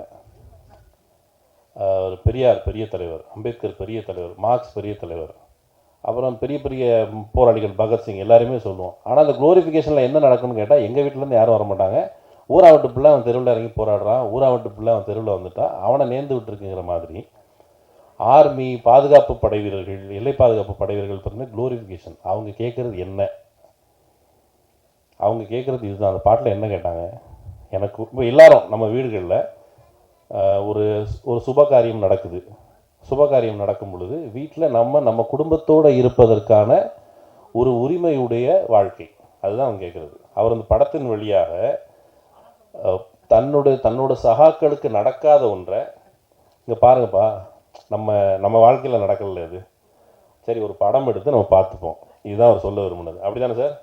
எங்கே போனார் அவர் திரும்பியும்? அப்படி தானே? ஆக்சுவலி ஒரு கற்பனையை அவர் நிகழ்த்தி பார்த்துருக்கிறார். யதார்த்தத்தில் அவன் வாழ்க்கையில் அது நடக்கலை. அப்போ நம்முடைய குரல் என்னவாக இருக்கணும்? நாம் எல்லோரும் அமைதியாக இருப்பதற்கு அவர்கள் காரணமா? நாம் எல்லாரும் அமைதியாக இருக்கிறதுனால தான் அவங்க எல்லாம் எதில் அமைதியாக இருக்கிறோம்? நாட்டில் நடக்கிற ஒரு பாலிடிக்ஸ் நடக்குது. எல்லையில் இப்போ அவங்க பேசும் பொழுது நான் ஒரு எல்லை மீற வேண்டாம்னு நினைக்கிறேன். எனக்கு முரண்பாடுகள் நிறைய உண்டு, அது இங்கே பேசி. இப்போ வந்து மணிப்பூர், இன்னும் சில இடங்கள் பேரை விட்டுறோம், இன்னும் சில இடங்களில் இனக்கரவல் நடக்குது. அந்த குறிப்பிட்ட பகுதியில் வந்து எனக்கு வந்து பேசுறதுக்கு ரெஸ்ட்ரிக்ஷன் தான் இல்லை, இது என்ன மேடைன்னு தெரியும். அதனால் நீங்கள் தனியாக மேடை கூப்பிட்டா நான் பேசுகிறேன். இந்தியா முழுக்க பல்வேறு பகுதிகளில் இனக்கலவரங்கள் முழுது. அதுக்கு பின்னால் இருக்கிற அரசியல் காரணங்கள் இருக்குது. அந்த கலவரத்தை தூண்டி விட்டு நம்ம விட்டு பிள்ளையில் இப்போ வந்து இங்கேருந்து தமிழ்நாட்டிலேருந்து ஒருத்தர் போய்ப்பார், தமிழ்நாட்டிலேருந்து அங்கே வடக்க இருக்க ஏதோ ஒரு பகுதியில் போய் ஒருத்தர் சண்டை போடுறது நிப்பாட்டி விடணும். 2 பேர் மத்தியில் வெறி ஊட்டப்பட்டு நிற்பாங்க. அதை மத்தியில் நம்ம வீட்டிலேருந்து ஒரு ஆள் போய் நிற்கணும் அப்படிங்கிறத வந்து அப்போது நாம் ஒருவேளை எதுக்கே அங்கே சண்டை இழுத்து விடுற அப்படிங்கிற கேள்வி கேட்காமல் இருக்கிற அமைதி இருக்குல்ல, அந்த அமைதிக்கு விலையை தான் நம்ம எல்லை பாதுகாப்பு படையினரும் கொடுக்குறாங்க. நாம் அமைதியாக இருக்கிறதுனால மௌனமாக இருக்கிறோம், கள்ளத்தனமான மௌனம். இன்னும் எல்லையில் இன்னொரு பகுதிகளில் இப்போ வந்து போய் பாதுகாப்பு படையினர்கள் அங்கெல்லாம் குதிச்சு விட்றாங்கன்னா சண்டை. ஒரு போலீஸ்காரர்கிட்ட பேசும்போது நான் ஒன்று கேட்டேன், அவர்கிட்ட கேட்டேன், காவல்துறை உங்கள் நண்பன் அப்படின்னு சொன்னபோது, அப்படியா நீங்கள் எங்கள் ஃப்ரெண்ட்ஸா? ஒரு சினாரியோ வச்சுப்போம், அம்பானி நான், சட்டம் இருக்குது, போலீஸ் இருக்குது, நீ யார் பக்கம் இருப்ப அப்படின்னா போலீஸ் இயல்பாக அம்பானி பக்கம் தான் இருந்தாகணும். சட்டத்தில் எழுதப்படலாம், அவன் தான் இருப்பேன், நம்ம பக்கம் இருக்க முடியாது. அப்போ இந்தியாவில் நீங்கள் எல்லையில் நீங்கள் காப்பாற்றுறீங்க. ஒரு ஆஃபீஸர், எந்த ஆஃபீஸர்னு ஒருத்தர் ஃபோன் பண்ணி சொன்னார், உள்நாட்டில் எனக்கு இன்னும் 2 நாள் பிரச்சனைங்க, ஒருத்தர் நாட்டை ஆள்றாரு, அவரே பெரிய தொல்லையாக இருக்கிறாரு, அவர்கிட்ட வந்து என்ன காப்பாற்ற முடியுமா? நாட்டில் இவ்வளோ ஊழல்வாதிகள்னு அவர்கிட்ட வந்து காப்பாற்ற முடியும், யார்கிட்ட வந்து காப்பாற்றிட்டு இருக்கீங்க? அப்போது ஒரு போலியான கற்பனையான போர்களை உருவாக்கி போர் என்பது வேற ஒன்றும் இல்லை, ஒரு ஃபேண்டசி. அது மட்டும் இல்லை, ஒரு மார்க்கெட். வெறுப்பு அதனுடைய விளைபொருள், வெறுப்போட விளைபொருள் தான் போர். உலகம் முழுக்க ஆயுத சந்தை வியாபாரிகள், ஒன்றும் இல்லை, இந்த வேலையை பயன்படுத்திக்கிறேன், சப்ஜெக்டிவ் வேலை நினைக்கிறாங்க. இப்போ வந்து பாலஸ்தீனியன் லேபரேட்டரின்னு ஒரு புத்தகம் உண்டு, வாய்ப்பு இருக்கிறவங்க படிங்க. அந்த புத்தகம் என்னன்னு கேட்டால், பாலஸ்தீனத்தை இஸ்ரேல் எவ்வாறு பயன்படுத்துகிறது, பரிசோதகம் ஆய்வகத்தில் என்ன பண்ணுவாங்க, பரிசோதனை கூடத்தில் இந்த எலமெண்ட்டோட இந்த எலமெண்ட் சேர்ந்தால் என்ன வருது அப்படின்னு தானே பரிசோதனை பண்ணுவாங்க. இந்த பாம்பை போட்டால் எத்தனை பேர் சாகுறான், இந்த கண்காணிப்பு கருவியை வச்சு எத்தனை பேரை மானிட்டர் பண்ணுறான் அப்படிங்கிறதுக்கான பரிசோதனை கூடமாக பாலஸ்தீனம் பயன்படுத்தப்படுது. அவர் பயன்படுத்தப்படுது, எப்பா இந்த குண்டை போட்டேன், இத்தனை பேர் செத்துருக்கான், மார்க்கெட்டில் எவ்வளோ ரேட் சொல்கிறேன், இந்த குண்டை இந்த கண்காணிப்பு கருவியை வச்சு இவ்வளோ வேற நான் கண்காணிக்க முடியுது, என்ன சொல்கிற ரேட்டில் அப்படின்னு உலகம் முழுக்க வியாபாரம் செய்வதற்கு அந்த ஆயுத வியாபாரிகள் தான் போரை தூண்டி விடுகிறார்கள். நம் வீட்டு பிள்ளைகளை அவர்கள் காவு கேட்கிறார்கள். அப்போ நாம் இது ஒரு சாம்பிளுக்கு, நீங்கள் பாலஸ்தீனத்தை எங்கே வேணாலும் வச்சுக்கோங்க, காஷ்மீருக்கு கொண்டு போங்க, மணிப்பூருக்கு கொண்டு போங்க, நாகாலாந்துக்கு கொண்டு போங்க, எங்கே வேணாலும் கொண்டு போங்க, இதே சாம்பிள் பொருந்தும். அப்போது போர் நடக்கும் பொழுது நான் மௌனமாக இருந்து விட்டு இங்கே வந்து கைதறிட்டு சூப்பருங்க, சூப்பராக நீங்கள் கஷ்டப்பட்டுருக்கீங்கன்னு சொல்கிறத அவங்க எதிர்பார்க்கல. எனக்கு ஒரு நண்பர் இது தொடர்பான தகவல்கள், இப்போ வந்து நமக்கு இப்போ உத்தரவாதமான வேலைங்கிறது இந்தியாவில் கிடையாது, முழுக்க தனியார் வேலையாயிடுச்சு. அதில் வந்து போட்டி பொறாமை முழுக்க வந்து சண்டை போட்டுகிட்டே இருக்கிறோம். அதுக்கு இடையில் குறைந்தபட்ச உத்தரவாதமாக நம்ம ஆளுங்க எல்லாருமே மனசில் கை வச்சு சொல்லலாம், சின்ன வயசில் அரசாங்க வேலை அதுக்காகவே இராணுவத்துக்கு வேலைக்கு போவாங்க. ஏன்னா உத்தரவாதமான வேலை இருந்தால் பொண்ணு கிடைக்கும், கல்யாணம் பிடிச்சிடலாம் அப்படிங்கிறதுக்காக வேலைக்கு போவாங்க. அங்கே எல்லை இராணுவ வீரர்கள் தேசபக்திலாம் செகண்ட் லேயர் தான் இருக்கும், ஃபர்ஸ்ட் லேயரில் வந்து வேலை வேணும். அந்த வேலையின் பொருட்டு போகிறவங்க அங்கே போனதற்கு பிறகு அவங்க வேலை முடிஞ்சது, விஆர்எஸ் வாங்குறாங்க அல்லது ரிட்டையர்மெண்ட் ஆகிட்டு வரும் பொழுது இந்த நாடு அவர்களை எப்படி வரவேற்கிறது? எல்லையிலே இராணுவ வீரர்கள் அங்கே போராடுறாங்க, ஜெய்ஹிந்த், பாரத் மாதா கி ஜெய், என்ன வேணாலும் சொல்லிட்டு போங்க. வந்தவனை நீ எப்படி வரவேற்கிற? எல்லையில் இந்த நடத்திட்டு வந்தவனை நீ எப்படி வரவேற்கிறேன்னு கேட்டால் அவனை கண்டுகொள்வதில்லை. பெரும்பாலானவர்கள் செக்யூரிட்டியாக வேலை பார்த்துட்ருக்குறாங்க, அவங்க வேலை கிடைக்காம கஷ்டப்படுறாங்க. அப்போ அதை குறித்துலாம் கவலைப்படாமல் அவங்க உங்களுடைய பாரத் மாதா கி ஜெயும் ஜெய்ஹிந்தும் அவங்களுக்கு நயா பேசுறதுக்கு பிரயோஜனம் இல்லை. உண்மையிலே இப்போ அதுக்கு பிரயோஜனம் இருக்காதுன்றது உண்மையிலே நயா பேசுறதுக்கு பிரயோஜனம் இல்லை. இப்போ வந்து ஏற்கனவே சொன்னவங்க நமக்கு மிலிட்ரியை பற்றி தான் தெரியும் அப்படின்னு நம்ம எல்லோரும் சொல்கிறோம்ல. ஏன் மிலிட்ரியை பற்றி மட்டும் தெரியும்? நமக்கு சினிமாக்கள் நமக்கு தகவலை கடத்துகிற அந்த ஊடகமாக சினிமா தான் இருக்குது. சினிமாவில் இருக்கிற படைப்பாளிகள் அவங்களுக்கு கொஞ்சம் ரிசர்ச் பண்ணால், ஏன்னா இருக்கிற கொஞ்சம் இப்போ வந்து யோசிக்கிறதுக்கே பணம் வேணும் ஆக்சுவலி. ஏன்னா ஓய்வு வேணும், ஓய்வு நேரத்தில் தான் யோசிக்க முடியும். அப்போது யோசிக்கிறதுக்கு வாய்ப்பு இருக்கிற அந்த ஊடகத்தை சார்ந்தவர்கள் எங்களை பற்றி ஏன் யோசிங்களேன் அப்படிங்கிறதுக்காக தான் அந்த படம்.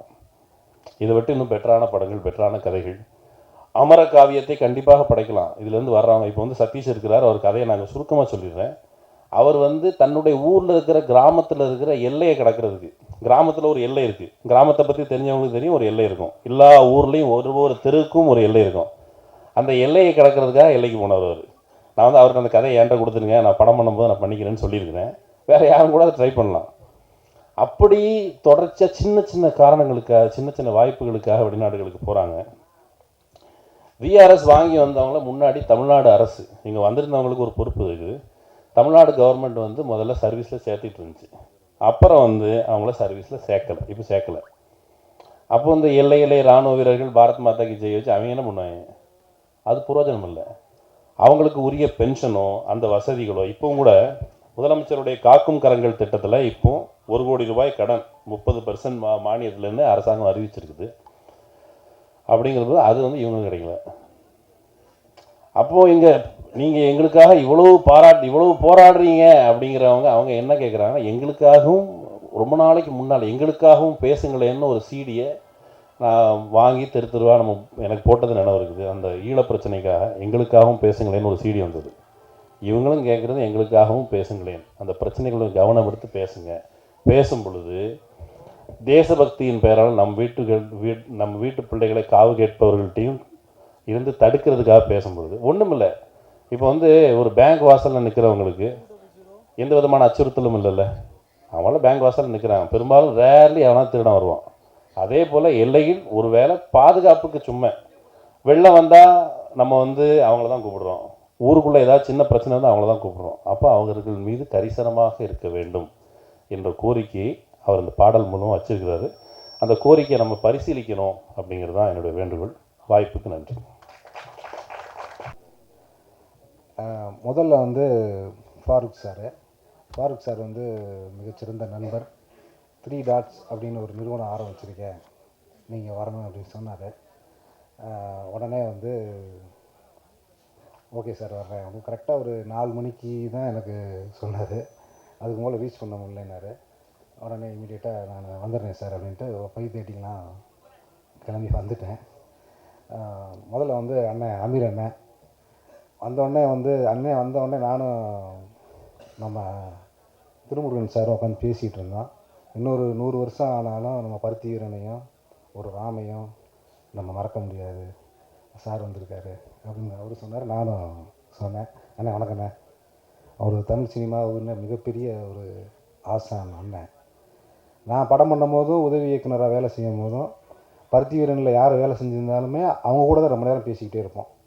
நாங்கள் அசிஸ்டன்ட் டைரக்டர் எல்லாமே எப்படி பண்ணார் இப்படி பண்ணாருன்னு ஒவ்வொரு நாளும் எப்படி இருந்துச்சு அப்படின்னு. அது மாதிரி தமிழ் சினிமாவோட மிகப்பெரிய பொக்கிஷம் அண்ணன். அதே மாதிரி மீரா கதிரவன் அண்ணன், அவள் பேர் தமிழரசி, ஒரு மிகச்சிறந்த படம். அந்த நேரத்தில் வந்து அந்த படம் மிகவும் பரபரப்பான ஒரு படமாக இருந்துச்சு. இதை பார்க்கும்போது வந்து சிஆர்பிஎஃப் வீரர்கள் வந்து நம்ம பார்க்குறது ஒரு எலெக்ஷன் நேரத்தில் பார்ப்போம். ஒரு நெருக்கடியான நேரங்களில் வந்து அவங்கள நம்ம ஊருக்குள்ளே பார்க்க முடியும். அவங்களும் வந்து டக்குன்னு வந்து அப்படி ஒரு ஃபோர்ஸாக வந்து இறங்குவாங்க. அங்கே இருக்கிற ஜவான்கள் வந்து மேலே என்ன சொல்கிறாங்களோ அதை கேட்டு அதுக்கு பின்னாடி வந்து அவங்க அந்த வேலைகளை பார்ப்பாங்க. இப்போ இங்கே வந்ததுமே வந்து ஒரு சிஆர்பிஎஃப் வீரர்கள் மாதிரி தான் அண்ணன் திடீர்னு ஒரு கம்பெனி ஆரம்பிச்சிருக்கேன். இங்கே வந்ததுக்கப்புறம் தான் இவ்வளோ ஒரு சிஆர்பிஎஃப் வீரரை பற்றின நான் அந்த இதெல்லாம் பார்த்தோன்னே சரி ஒரு தியாகம் இருக்கும், கண்டிப்பாக வந்து நாட்டுக்காக தியாகம் பண்ணியிருக்காங்க அப்படின்னு சொல்லி ஒரு ஜெய்ஹிந்த் மாதிரி ஒரு சாங்காக இருக்கும்னு நினச்சேன். சரி, அவங்களும் வந்து சிஆர்பிஎஃப் ஜவான்களும் வந்து கஷ்டப்படுறாங்க, அவங்க வேலை செய்கிறதுக்கு அவங்க குடும்பத்தை விட்டு பிரிஞ்சிருக்காங்க அப்படின்னு அதான் ஒரு ஜவானே பண்ணியிருக்கிறது வந்து மிகப்பெரிய ஒரு நல்ல விஷயமாக நான் பார்க்குறேன். இதே மாதிரியான அந்த மாதிரியான விஷயங்கள் வந்து சிஆர்பிஎஃப் வீரர்களை பற்றி அதெல்லாம் வந்து மக்களுக்கு தெரியாது. மேக்ஸிமம் வந்து சினிமாவில் வந்து போலீஸ் தெரியும், அப்புறம் வந்து மிலிட்ரி தெரியும், சிஆர்பிஎஃப் வீரர்களை பற்றி பெருசாக தெரியாது. அவங்கள பற்றின இப்போ நிறைய படங்கள் வந்தது இல்லை. அது மாதிரியான படங்களும் வந்தால் மேற்கொண்டு அவங்களுடைய போராட்டம் தியாகங்கள்லாம் அவங்க மேலதிகாரிகளுக்கு தெரிய வரும்னு நினைக்கிறேன். அது சார் அவங்க லீவெல்லாம் கேட்டாங்க, உடனே அவர் லீவ் இருக்குன்னு சொல்லிட்டு போயிருந்தார். அது நல்ல விஷயந்தான். அது மாதிரியான அவங்களுடைய கோரிக்கைகளை இந்த மாதிரி படமாக எடுத்து மேலதிகாரிகளுக்கு சினிமா பிரபலங்களை கூட்டி வச்சு போட்டு காமிச்சோம்னா அவங்களுக்கு எளிதாக புரிகிறதுக்கான வாய்ப்புகள் நிறையா இருக்குது. அதே நேரத்தில் இந்த மேடையில் வந்து இருக்கக்கூடிய அனைத்து ஆளுமைகளுக்கும் நான் வந்து நன்றி சொல்லி விடைபெறுகிறேன். மேலும் இந்த 3 டாட் நிறுவனம் வந்து ஃபாரூக் சாருடைய நல்ல மனசு போலயே மிகச்சிறந்த ஒரு நிறுவனமாக வரணும். நிறையா இசை ஆல்பங்களை அவர் கொண்டு வரணும்னு இறைவன்கிட்ட வேண்டிக்கிறேன். நன்றி, வணக்கம். அனைவருக்கும் வணக்கம். இந்த நிகழ்ச்சி, இந்த மேடையில் விழித்திருக்கும் ஆளுமைகள் அனைவருக்கும் வணக்கம். சில பேருக்கு வந்து ரொம்ப காலதாமதமாக தான் வந்து எங்கள் இயக்குனர் சொன்ன மாதிரி, விஜயகுமார் சார் சொன்ன மாதிரி 4 மணிக்கு கூப்பிட்டு 5:30 வந்திருக்காங்க. அமீர் அண்ணனை ரொம்ப உரிமையோடு கோச்சிட்டார். ஏப்பா இவ்வளோ ஷார்ட் பீரியடில் சொல்கிற ஒன்று, நீ முன்னாடியே சொல்லியிருந்தேன்னா டைம் அதுக்கேற்ற மாதிரி மாற்றிருப்பேன், இவ்வளோ தாமதமாக சொல்லிடுறேன்னு சொல்லி. பட் நேர நெருக்கடிகளை கடந்து, அமீர் அண்ணன் மாதிரி அவர் எவ்வளோ பிஸியாக இருப்பேன்னு தெரியும், அதை கடந்து ஒரு நம்ம மேலே இருக்கக்கூடிய ஒரு சின்ன ஒரு அன்பின் காரணமாக தன்னோட ஷெடியூலெல்லாம் மாற்றி அண்ணன் வந்திருக்காங்க. இயக்குனர் மீரா கதிரவன், கார்த்தி நேதா, இன்னும் இங்கே மகிழன் சார் வந்து சடனாக வந்திருக்காங்க, தோழர் மகிழன் சார். அனைவருக்கும் நன்றி. மற்றும் இந்த ஆல்பத்தில் நடித்த கலைஞர்கள் ஹரிஷ் மற்றும் சங்கீதா, இசையமைப்பாளர் KM ரயான், இதுக்கு கேமரா பண்ண ஃபைசல் கனி, இன்னும் இயக்குனர் நவீன் சார், அனைவருக்கும் நன்றி. ஒரு 6 நிமிடம் ஓடுமா அந்த படம், ஆனால் அதுக்கு கிடைச்ச ரெஸ்பான்ஸ் அதெல்லாம் தாண்டி இது என்ன மாதிரியான ஒரு டைமென்ஷன், என்ன மாதிரியான ஒரு பார்வையை உருவாக்கியிருக்குன்னு சொல்லும்போது எனக்கே ஆச்சரியமாக இருக்குது. ஏன்னா நம்ம இதை ஒரு 100 தடவை அந்த பாட்டை போய் கேட்டிருப்போம். படத்தொகுப்பாக இருக்கும்போதோ இல்லை அது ஃபைனல் ஒரு நிறைவு காட்சி அவுட் வர்றது வரைக்கும் ஒரு 100 தடவை பார்த்துருப்போம். ஆனால் இது ஒவ்வொருத்தவங்களோட பார்வையில் அது எப்படி மாறுதுன்னு பார்க்கும்போது எனக்கு உண்மையிலே ஆச்சரியமாக இருக்குது. அதை அமீர் அண்ணன் தொடங்கி வச்சாங்க. அதை அமீர் அண்ணன் வந்து ஒரு சிஆர்பிஎஃப் வீரனா அவருடைய நண்பர் அவர்களோட உறவில் ஏற்பட்ட ஒரு விஷயத்தை அவர் ஸ்டார்ட் பண்ணுறாரு. அதுக்கடுத்து அதுக்கு பதில் சொல்கிற அருள் சார் பேசுகிறார். அவர் அதிகாரியாக வந்து ஒரு டிஐஜி, அவரோட ஒரு கடமைக்கு உட்பட்டு அவர் ஒரு பெர்ஸ்பெக்டிவில் அவர் சொல்கிறார். அதிகாரத்தின் இல்லை அந்த கட்டமைப்பின் ஒரு பிரதிநிதியாக அவர் சொல்கிறாரு. அடுத்து வர்றாரு மீரா கதிரவன், அவர் ஒரு பெர்ஸ்பெக்டிவில் ஒரு இலைமறைக்காயாக ஒன்று சொன்னாங்க, இந்த ரெண்டுக்கு இடைப்பட்ட அப்படின்றது மாதிரி. அதை பகிரங்கமாக போட்டு உடச்சிட்டு போயிட்டார் நம்ம மகிழன் தோழர். அதுக்கு பின்னாடி நம்ம பிள்ளைகளை காவு வாங்கணுமா, இதுக்கு பின்னாடி இருக்க அரசியல் என்ன, இந்த அரசியலை தீர்மானிக்கக்கூடிய சக்திகள் என்ன. ஸோ இது ரொம்ப ஆச்சரியமாக இருக்குது. ஒரு 6 நிமிட படம், ஒரு இராணுவ ஒரு எல்லை காக்கக்கூடிய ஒரு சிஆர்பிஎஃப் அவர் வர்றாரு, ஒரு குழந்தை பிறகுது போகுதுன்னு சாதாரணமாக ஏதோ ஒரு உணர்வுகள். ஆனால் இதுக்கு கூட இவ்வளோ பெர்ஸ்பெக்டிவ் இருக்குது அப்படின்றது ரொம்ப ஆச்சரியமாக இருக்குது. ரொம்ப குறுகிய காலத்தோடு நம்ம அமீரனை பேசி முடிக்கிற மாதிரி ஒரு சூழல் வந்தது. என்னோட விருப்பத்துக்காகவும் நிறுவனத்தோட விருப்பத்திற்காகவும் அமீரண்ணன் மீண்டும் மேடை ஏறணும். இது இன்னொரு டைமென்ஷனில் இல்லை வேறு என்ன சொல்ல வரணும்னு அண்ணா நீங்கள் வாங்கினேன், ஒரு ஃபியூ மினிட்ஸ் பேசிட்டு போங்க, சில வார்த்தைகள். அனைவருக்கும் இறைவன் புறத்திலிருந்து சாந்தியும் சமாதானம் உண்டாகட்டும். அதாவது ஒரு நாணயத்திற்கு 2 பக்கங்கள் இருப்பது போல காவல்துறை, இராணுவம், சிஆர்பிஎஃப், பிஎஸ்எஃப், இன்னும் என்னெல்லாம் அதிகாரத்திற்கு கட்டுப்பட்ட காவலர்கள் இருக்கிறார்களோ, அதிகாரம் என்பது ஒற்றை புள்ளியில் தொடங்குது ஒவ்வொரு நாட்டுக்கும்.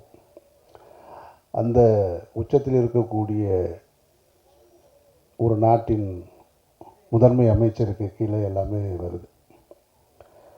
அதனால் என்னுடைய பார்வையில் நான் அந்த பாடலை பார்த்த உடனேயே எனக்கு தோணுனதை, ஒரு அதிகாரி இங்கே இருக்கிற காரணத்தினால அவரோட விளக்கத்தை அவர் சொல்லட்டும் அப்படின்னு சொல்லி தான் நான் முதல்ல அதை தொடங்கினேன். அவரிடம் நான் ரொம்ப எதிர்பார்த்திருந்தது, அவர் நேரடியாக பதில் சொல்லலை, ஆனால் அது பதில் சொன்னாருன்னு நான் நினைக்கிறேன், அப்படின்னு நான் நம்புகிறேன். இப்போ நிறைய மாறி இருக்குது அப்படின்னு. ஏன்னா அந்த குழந்தை இறந்ததுக்கு லீவு கொடுக்கல அப்படின்றது தான் அதில் இருக்கிற மிகப்பெரிய, நான் சொன்ன அந்த கதையோட முக்கிய புள்ளியே அதுதான்.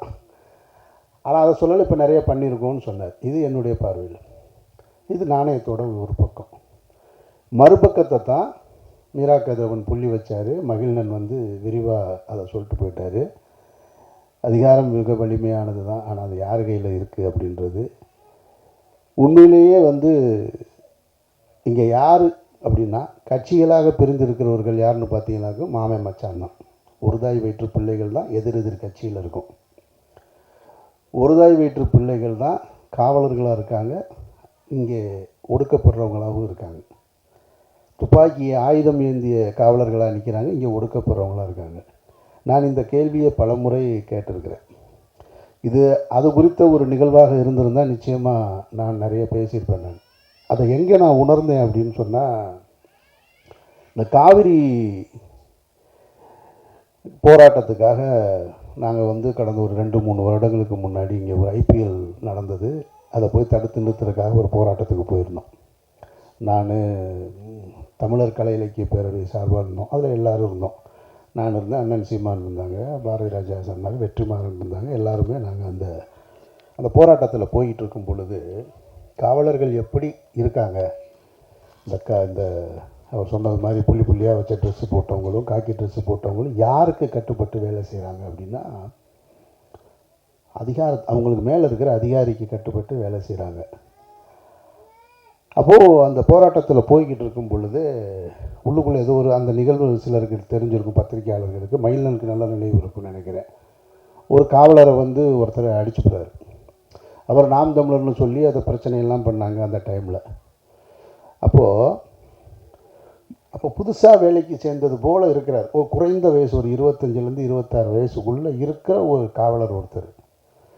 அவர் என்ன செய்கிறாரு, அவர் அதிகாரி சொல்லிட்டார், அவரோட ஆஃபீஸர் ஒருத்தர் சொல்கிறார், நான் நின்றுட்டுருக்கேன் எல்லோரும் அடித்து வரட்டேன் எல்லாரும் அப்படின்ன உடனேயே வெறி கொண்டு 2 பைப்பை எடுக்கிறார். 2 பைப்பை எடுத்துகிட்டு வந்து வேகமாக எல்லாரையும் அடித்து அதில் தான் வெற்றிமாறனை கீழே தள்ளி விட்டது. அந்த நிகழ்வில் நடந்தது தான் அது. நான் பக்கத்தில் தான் இருக்கேன். நான் வெற்றிமாறனை அடிக்கிறாங்கன்னா இப்போ நாங்கள் வேகமாக ஓடி போய் பார்த்தா அப்போ அவர் அடிக்கலை, வேறு யாரையும் அடிக்கிறார். அந்த காவலர்கிட்ட நான் அவரை நிறுத்தி கேட்டேன், இவ்வளோ வெறி உனக்கு எதுக்குன்னு கேட்டேன். இவ்வளோ வெறி எங்கேருந்து வருது? இந்த காவிரி நீர் போராட்டம் நடத்தணும் பார்த்தீங்களா?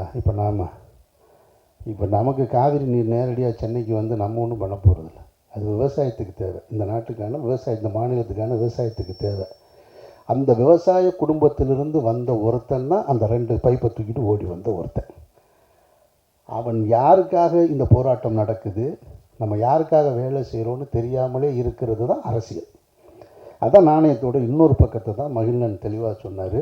அதில் சர்வதேச அரசியலையும் ரொம்ப அழகாக சுருக்கமாக, ஒரு ஆயுதங்கள் விற்பனைக்கு எப்படி இருக்குமோ அதுக்கு அவட டெஸ்ட்டு தான், குரங்கு டெஸ்ட்டு பண்ணுறது மாதிரி, இந்த மருந்து கொடுத்தா சரியாகுமா, இந்த மருந்து கொடுத்தா சரியாகுமான்னு எந்தெந்த பொருள் எப்படி வேலை செய்யுதுன்னு பார்க்குறதுக்கு தான் பாலஸ்தீன்னு ரொம்ப அழகாக சொன்னாங்க.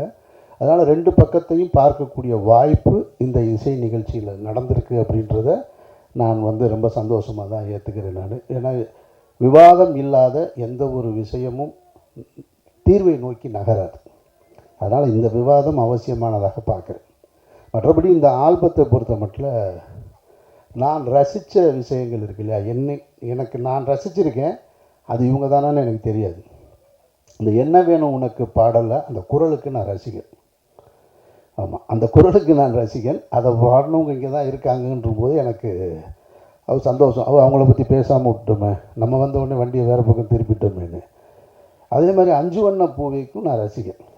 அதை எழுதின கையும் இங்கே தான் இருக்குது.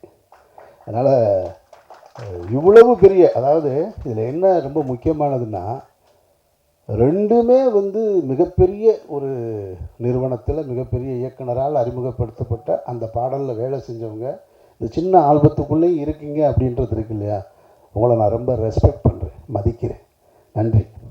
அப்புறம் அதில் நடிச்சிருந்த, இந்த ஆல்பத்துக்குள்ளே நடிச்சிருந்த இசையமைச்சிருந்தவர் ரொம்ப சிறப்பாக பண்ணியிருந்தார், வாழ்த்துக்கள். இந்த நடிச்சிருந்தவர் உண்மையிலே வந்து அவருக்கு உண்மையிலே குழந்தை பிறந்தால் என்ன ரியாக்ஷன் இருக்குமோ அந்த ரியாக்ஷன் கொடுத்துருந்தார். உட்காருங்க உட்காருங்க. அவங்களும் ரொம்ப அழகாக நடிச்சிருந்தாங்க. எல்லாருமே உங்களுடைய அது நடிப்பு அப்படின்றத பார்த்துட்டு ஒரு வாழ்வியல்ன்ற பார்வை எல்லாருக்குமே உட்காருங்க தோணிடுச்சு. அதனால தான் எல்லாருமே இதை பற்றி ரொம்ப டீப்பாக டிஸ்கஸ் பண்ணிக்கிட்டு இருக்கோன்னு நினைக்கிறேன் நான். அப்புறம் இந்த ஆல்பம்லாம் இப்போ வருது. ஒரு காலத்தில் வந்து ஏஆர் ரஹ்மானுடைய இசை இருந்தால் 4 கோடிக்கு ஆடியோ விற்கும், அப்படி இப்படிலாம் இருந்த காலகட்டங்கள்லாம் போய் ஆடியோலாம் இப்போ விற்கிறதே இல்லை. சிடி கிடையாது, ஒன்றும் கிடையாது. மொத்தமாக ஒரு காரில் ஏறி உட்காந்து பென்ட்ரைவை போட்டு விட்டு அது பாடுது 200 பாட்டு. அதனால் அப்புறம் நம்ம ரிலீஸுன்னு சொல்கிறோம். அப்போல்லாம் வந்து சிடி எப்போ ரிலீஸ் ஆகும்னு கேட்பாங்க. நான்லாம் ராம் எடுத்துகிட்டு இருக்கும்போது எப்போ ஆடியோ ரிலீஸ் பண்ணி எனக்கு 2 டிவிடி கொடுங்கம்மா. இப்போ ஃபங்க்ஷன் இங்கே நடந்துக்கிட்டு இருக்காங்க, வீட்டில் டவுன்லோட் பண்ணிடலாம், முடிஞ்சு போகுது. நம்ம வீட்டுக்கு போகிறதுக்குள்ளே அங்கே போயிடுது. அதனால் எல்லாம் மாறிடுச்சு, வியாபாரத்து தன்மையெல்லாம் மாறிடுச்சு. அதில் மீரா கதிரவன் சொன்னார், ஃபரூக் வந்து பொருள் ஈட்டணும் அப்படின்னு. எனக்கு அதிலலாம் நம்பிக்கையே இல்லை. பொருள் ஈட்டுறவன் இந்த வேலை செய்யவே முடியாது. பொருளை தேடி போகிறவன் இந்த மேடை கிடையாது, இந்த ஆல்பம் எடுக்கவே முடியாது. அதுக்கு வேறு ஆல்பம் இருக்குது. ரொம்ப நேர்மையாக இருக்கார். அதனால் நீங்கள் எப்படியாவது பொருள் ஈட்டுங்க. அறமாக இருக்கீங்க அப்படின்னா, நெருப்போட எதிரி எது அப்படின்னா நீர். அப்படி தானே இருக்க முடியும். நெருப்புக்கு எதிரி யார்? நீர் வந்து நெருப்பு அணைச்சிடும். அது மாதிரி நேர்மையோட வந்து எதிர் திசையில் இருக்குது பணம். அறத்துக்கு எதிர் திசையில் இருக்குது பணம். அது சேரவே சேராது, ஒரு நாளும் உங்கள் கைக்கு வந்து சேராது. நல்லவன் வாழ்வான் அப்படின்றது வார்த்தை தானே தவிர அது வாழ்க்கையாக ஒரு நாளும் இருக்கவே முடியாது. அதுதான் இன்றைய உலகம். அதை நம்ம விளங்கிக்கணும். ஃபரூக் ஏதோ ஒரு ஆசைக்கு அதை எடுத்திருக்காரு. இது எப்படி பொருள் ஈட்டும்? பொருளை ஈட்டுவதாக இருந்தால் அவர் வேறு செய்யணும், வேறு பாடலை இயக்கலாம், வேறு அதுக்குன்னு ஒன்று இருக்குது. அவர் சொன்னது, கார்த்திகை நேத்தா சொன்னது மாதிரி அந்த சதைகளை பற்றிய அது இதுன்னு இருக்கு இல்லையா, அப்படி தான் வர முடியும். அதனால் ஃபரூக் பொருள் ஈட்டுவதற்காக வந்திருக்காருன்னு நான் நம்பலை. ஈட்ட முடியும்னு அவருக்கு யாராவது ஆசை வார்த்தை காமிச்சிருந்தா அவர் இங்கேருந்து மாறிக்கிறணும் அப்படின்றது என்னுடைய அன்பான வேண்டுகோள். அது சினிமாவுக்கு அதுக்கு ரொம்ப தூரம். சினிமாவிலே இங்கே நாங்கள் கேட்டகரி பிரித்து வச்சுருக்கோம். இது ஆர்ட் ஃபிலிம், இது கமர்ஷியல் ஃபிலிம், இது வந்து கண்டென்ட் டைரக்டர், அவர் கமர்ஷியல் டைரக்டர், இது ஆர்டிஸ்டிக் ஃபிலிம், எல்லாத்துக்கும் கேட்டகரி பிரிச்சுருக்கோம். அப்போ அந்த கேட்டகரிக்குள்ளே வரும் பொழுது இது முழுக்க முழுக்க வியாபார சந்தையாக இருக்கிற ஒரு இடம். அதில் வந்து இது போன்ற ஒரு பாடலை, இது போன்ற நேர்மையான விஷயங்களை சொன்னால் எங்கேயாவது ஒன்று எப்போவாது நடக்கலாம், அத்திப்பூத்தா அது போல். அதை நம்ம பொது விதியாக எடுத்துக்கிட்டு வர முடியாது. பொது விதினா வேறு தான், அது பணம் ஈட்டுவதற்குன்னு. அதனால் நீங்கள் பணம் ஈட்டுவதற்காக வந்தீங்கன்னு நான் நம்பல. ஆனால் அதுக்காக உங்கள் கம்பெனி இப்படி நின்றணும்னு நான் சொல்ல வரல. உங்கள் கம்பெனி மேலும் மேலும் வரணும், நிறைய பண்ணுங்கள். நீங்கள் உங்களுடைய நோக்கம் என்னவாக இருந்தது அப்படின்னு அதுதான் ரொம்ப முக்கியம். ஒரு மனிதன் தான் வாழ்க்கையில் என்னவா இருந்தான் அப்படின்னு. இப்போ நான் வந்து எடுத்த படங்கள் குறைவு, எனக்கு அது பெருமையாகவும் இருக்குது. சில நேரம் என்னையே அதை சிறுமையாகவும் பார்த்துக்கிடுவேன். ஏன்னா 2007 எடுத்த ஒரு படத்தை வந்துக்கிட்டு பருத்தி வீரன் இன்னும் சொல்லிக்கிட்டே இருக்காங்களேன்னு. எனக்கு வந்து நான் இயக்குனர் சங்கத்தில் செயலாளராக இருக்கும் பொழுது இதை சொல்லாதீங்கன்னே சொல்லுவேன். எனக்கு அதில் உடன்பாடு இல்லை. நான் பருத்தி வீரனை எடுத்தேன், நான் இன்னும் அதை தாண்டி போகலையா அப்படின்ற கேள்வி எனக்குள்ளேயே இருக்குது. நமக்கு மரியாதைக்குரிய மூத்த இயக்குனர் ஒருத்தர் இருந்தார், பசி துரை அப்படின்னு சொல்லிட்டு. அப்போ நான் கிண்டல் அடிப்பேன் இயக்குனர் சங்கத்தில். எனக்கும் ஜனநாதனுக்கும் பயங்கர சண்டை வரும். என்ன இப்போ பசி துறை ஆக்கணும்னு ட்ரை பண்ணுறீங்களா நீங்கள் அப்படின்னு. நான் நின்றக்கூடாது, ஒரு படத்தோடு நின்றக்கூடாது. நான் கடைசி வரைக்கும் சினிமாவில் இருக்கணும்னு ஆசைப்பட்றேன் ஒரு ஆள். பருத்தி வீரனுக்கு பின்னாடி நான் நிறைய பயணப்பட்டிருக்கேன், வேறு படங்கள் பண்ணியிருக்கேன். அது வந்து சேரலை, அல்லது அது அந்த மக்களுக்கு வந்து திருப்தியை தரலை. அதனால் அது எனக்கு வருத்தம் கிடையாது. ஏன்னா நான் ஒன்று நினைக்கிறேன், அதை செஞ்சுக்கிட்டே இருக்கேன். இப்போ வரைக்கும் செஞ்சுட்டு தான் இருக்கேன் நான், இந்த நிமிடம் வரைக்கும். அதனால தான் ஷூட்டிங்லேருந்து என்னால் வர முடியுது. ஸோ அதனால் என்னை வந்து எங்கேயாவது பார்க்கும்போது உங்கள் நண்பராக நீங்கள் மேடையில் சொன்னீங்கன்னா போதும், அல்லது பருத்தி வீரன் எடுத்தவர்னு சொல்லாதீங்க. ஏன்னா அது ஒரு ஜென்ரேஷன் தாண்டிடுச்சு. அது என்னை நான் அங்கேயே நின்றுட்டே இருக்க விரும்பலை. நான் என்னுடைய அடுத்த படத்துக்கான வெளியீட்டை நான் நோக்கி வந்துட்டேன். நான் ஒரு நடிகராக வந்துட்டேன், இயக்குனராக வந்துட்டேன் நான். ஆனாலும் இதையெல்லாம் தாண்டி நான் அதை தினம் கேட்டுக்கிட்டு தான் இருக்கேன் நான். அப்போது அதுக்குள்ளே என்ன இருக்குன்னா, நாம் செஞ்ச ஒரு வேலை, நான் அதை தவிர்க்கணும்னு நினச்சாலும் அது என்னை தவிர்க்க முடியலை. அந்த ரஜினி சார் தான் அந்த படம் பார்த்துட்டு என்கிட்ட சொல்லும்போது சொன்னார், அது ரொம்ப முக்கியமான ஒரு வார்த்தையாக பார்க்குறேன் நான். நம்ம இப்போது கமல் சார்னால் அவர் சினிமாவை ரொம்ப in and out, top to bottom தெரிஞ்சவர். ரஜினி சாருக்கு அந்த டெப்த்து தெரியாது, அவர் ஒரு கமர்ஷியல் நடிகர் தானே அப்படின்னு நம்ம நினச்சிட்டு இருந்தோம். ஆனால் ரஜினி சார் ஒரு வார்த்தை சொன்னார் படம் பார்த்துட்டு, ஃபோனில் என்கிட்ட பேசும்போது, அமீர் அது இது படம் கிடையாது, இது படம் இல்லை, அது ஒரு பாடம் அப்படின்னாரு. நான் உடனே அப்படியா சார், என்னோடய ரியாக்ஷன் அவ்வளோதான், அப்படியா சார், நான் உண்மையை சொல்கிறேன், சீரியஸாக சொல்கிறேன், நான் உண்மையை சொல்கிறேன். சரி சார் சரி. அவருக்கு என்னென்னா என்னோடய ரியாக்ஷன் ரொம்ப கம்மியாக இருக்குன்னொடனே அவர் இவனுக்கு ஒரு அளவும் புரியலைன்னு திரும்ப திரும்ப சொல்லிகிட்டே இருக்காரு.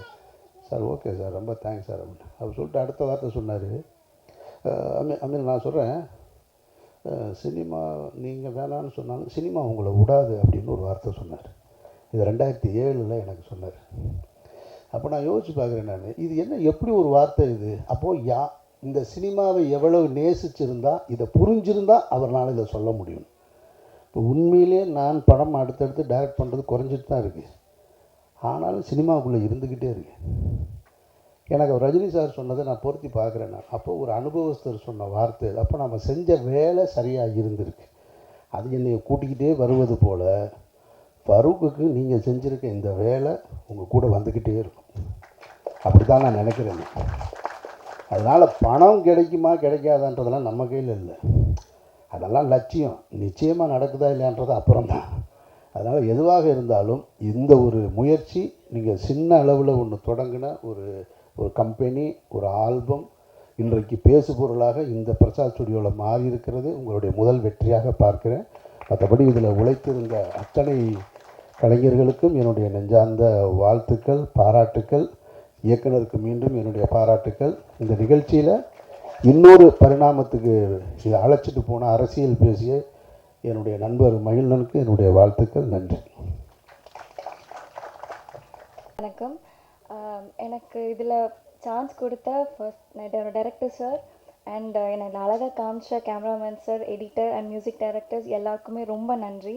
And my friends and family. So இவ்வளோ சப்போர்ட் பண்ணி இங்கே நான் இது எக்ஸ்பெக்ட் பண்ணாதது ஒன்று. ஸோ இது என்னோடய ஃபர்ஸ்ட் சாங். ஸோ இதை நான் இவ்வளோ பெரிய டிரெக்டர்ஸ், லிரிசிஸ்ட் எல்லாருக்கூடையும் இங்கே ஸ்க்ரீன் ஷேர் பண்ணி பார்த்து ஸோ ஃபீலிங் ரொம்ப பிளெஸ்டாக ஃபீல் பண்ணுறேன். So thank you so much. என்ன பேசுகிறேன்னு தெரியல. தேங்க்யூ.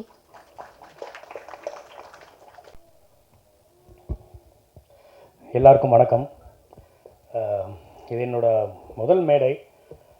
கிட்டத்தட்ட ஒரு 10 வருஷமாக இருக்கேன் சினிமாவுக்குள்ளே, ஜூனியர் ஆர்டிஸ்டாக ஷார்ட் ஃபிலிம்ஸ் பண்ணிகிட்டு இருக்கேன்.